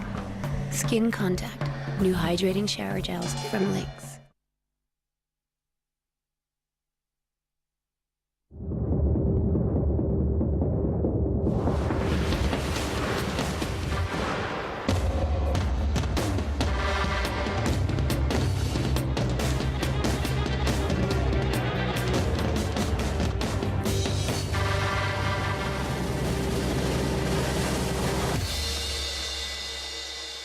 $17.59. It's Guinness time. I love it! I love it! Wicked! This is proper hop-hop. I want a hip-hop horse.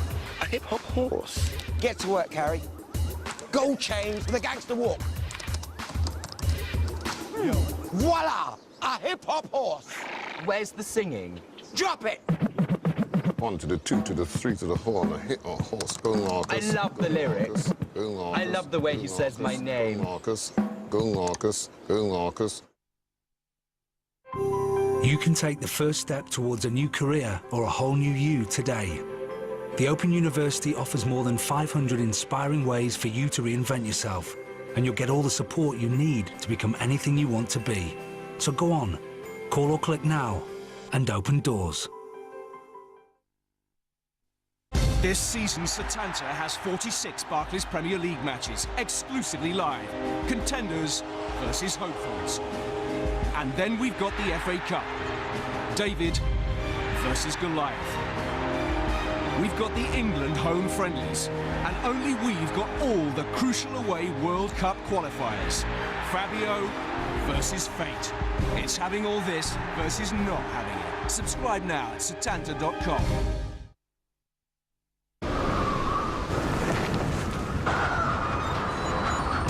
Over 20 years ago, Everest famously replaced the windows here at Tan Hill. Today, they're back to upgrade them to their new A-rated energy-efficient versions, which are now much better at keeping valuable heat in. And they're also fitting their new solar panels, which will provide lots of hot water for years to come. Now, be honest, you didn't expect Everest to be doing that today, did you?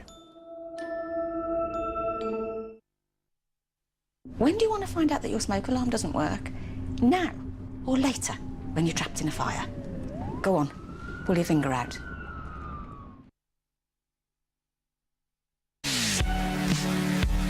And there's more football coming up with a first ever European tie for Portsmouth as they take on Victoria Guimaraes at 5 to 6. Then off to Goodison Park for Everton v Standard Liège at 8.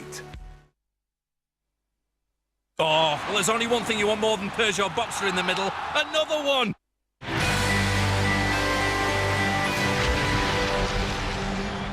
Our final destination today on 5 is Goodison Park for the plum tie of the UEFA Cup first round, first leg, as the very impressive Standard Liège travel here to Merseyside yet again, only this time to take on the blue side and to take on Everton. It's Fratton Park next, but so far so good. 1 game down out of 3 today and 1 victory. Little Lovech were no competition in the end for Aston Villa as they ran out 3-1 winners, and the gaffer Martin O'Neill's right there now with Nick Colleen. Well, Martin, when they look at the scoreline, they'll think nice, easy night out for you in Bulgaria, but certainly in the first half, it was anything but. Anything but is right, Nick. You know, we took time to settle down a lot longer than we'd anticipated. I know we had a big game on Monday night, but this is what we're in the competition for, to come and be ready for it. And it took we took time and ages and ages and ages to get into it. Nigel's goal before half-time just changed the complexion of the game. We got the away goal, which was very, very important, and then went on to win it convincingly in the end. But you're absolutely spot on. It was difficult. And the turning point was when they missed that second goal, I guess. I think that was right, just a minute before half-time, because they missed, and within a minute we had scored at the other end. I always felt tonight that whether we won or got beaten in the game, getting the away goal was the most important thing. As it turns out, they were a bit unlucky that a man sent off who deserved to be sent off, and then the penalty after that, which we scored, and they had another man sent off from that. Then it was comfortable enough in the end. I was pleased we scored the 3rd goal because, you know, we've a lot to learn in European football. Is that job done, or is there still some work to be done at Villa Park, do you think? Well, we've put ourselves in a good position, you know, but as we've known in the past, in the recent past, things are not easy for us. Appreciate it. Thank you, Martin. Thank you, okay. Well, that's the boss's view from Bulgaria, but you're also the gaffer and you've been sending texts in 888. I just want to show you this one because it's very funny indeed. Greg Angus has sailed out in his boat, probably a dream. He's saved up for it all his life. He's in the middle of the Atlantic and he says he's picking up 5 crystal clear and he's enjoying our triple bill. Anything you want to say, 888 throughout all of today's triple bill. It'd be very nice to hear from you. Well, Stan Collymore, nothing as salubrious for us. It was just a cup of tea and a couple of nice seats here at Goodison and a monitor. But I have to say, it was interesting hearing Martin O'Neill say we still got a lot to learn in Europe. Absolutely, they're they're not staples in Europe by any means. The Manchester Uniteds, Chelsea's, their Arsenal are very much that. It's a learning curve for Villa this season. Thought they played much better when Marlon Harewood came on in the second half. He knitted things together and was involved in both of the goals. Professional is a word I would use. Absolutely, and in the second half they decided to take Craig Gardner off, who's played a little bit out of position, to be fair. He's usually a steady Eddie. I was really impressed with the 3 Brazilians, Tom, Dudu and Sandrinho. They created problems, and it does just go to show that cliche that there are no easy games in European football. Well, Stan and I very much enjoyed watching the rugby tackles and the volleyball-style handballs, but a man who's been looking with a little bit more detail is our very own analyst, Pat Nevin. And one player in particular, Pat, has caught your eye. Well, certainly I was impressed with Larson, but before we get to him, we had entertainment, we had goals, we had red cards, but I'll tell you what, we even had a bit of comedy as well. And right at the start of the game here, I mean, no, if you're going to have comedy, you're going to be keepers. Look at Brad Friedel, just needs to take this little move, and it's bad feet from the goalkeeper. Now, that's quite bad feet. This is really bad feet. 2 centre-backs and a goalkeeper, hey, complete mess he's made of it. Once you get to the goalkeeper here, they're not always the best with their feet. Complete thin air, and of course Reo-Coker sticks it in, but at that point in time the comedy just actually kept on going. Defending here, you're expecting decent defending in the first half from them. Quite often the case with goalkeepers, they go and, goalkeepers from foreign countries outside Britain, outside England particularly, they go and punch at things instead of catching them. Actually, I was very good goalkeeping on the line there, and at this point, and that is really rugby tackle. However, now we get back into Martin Larson. He's the man you were asking about before. He's obviously laughing at a little bit of the comedy there, but he had a great game, took it serious all the way through. Look at this tackle. Timing is absolute perfection. It's actually easy for the referee to give a free kick or a penalty kick there. This time he's not even going for a ball. He's actually just putting his body in the way, and that's a good defender that does that. He also has to read the play. Watch this. Absolutely perfect. And plays a ball usually to one of his own players as well, which is a lot of things. Some centre-halves have a problem with that sometimes, don't they? They want to play a difficult ball, they want to play more than they're capable of, but he looks relaxed all the way through it. Plays it nicely, makes an angle himself and gets the ball again. But he doesn't want to lump it either. What he wants to do is pass it to one of his players as well. So all the way through the game. This particularly good defending. He sees a centre forward that he needs to go with. He wants to get tight. Doesn't want to get the centre forward to get a chance. He spins well, but the pace is enough to get him back. He doesn't touch the ball. Timing, positioning, getting in the right area. He did it time again in this game. Hugely impressive, and Martin Neal, delighted with him this afternoon. He's always had an affinity to players called Larsson, and Martin Larsson might well be as popular with him as Henrik was in years gone by. Thank you very much, Pat, defending there that I'm sure Phil Neville will be proud of later for Everton, who's just sneaking away from us off camera. Fair enough. Let's take a look at them going forward though. Stan, what's your view of the 3 goals? Yeah, I certainly think the first one came at a perfect time. Gareth Barry playing the ball there. Goalkeeper is in no man's land, and Nigel Reo-Coker just pops in to slide the ball home. It was imperative that Villa got something before the end of the half because they were struggling up till that point. Going in, of course, to the second half, if they had have been 1-0 down, we would have been calling it quite fortuitous, of course, because the goals started to come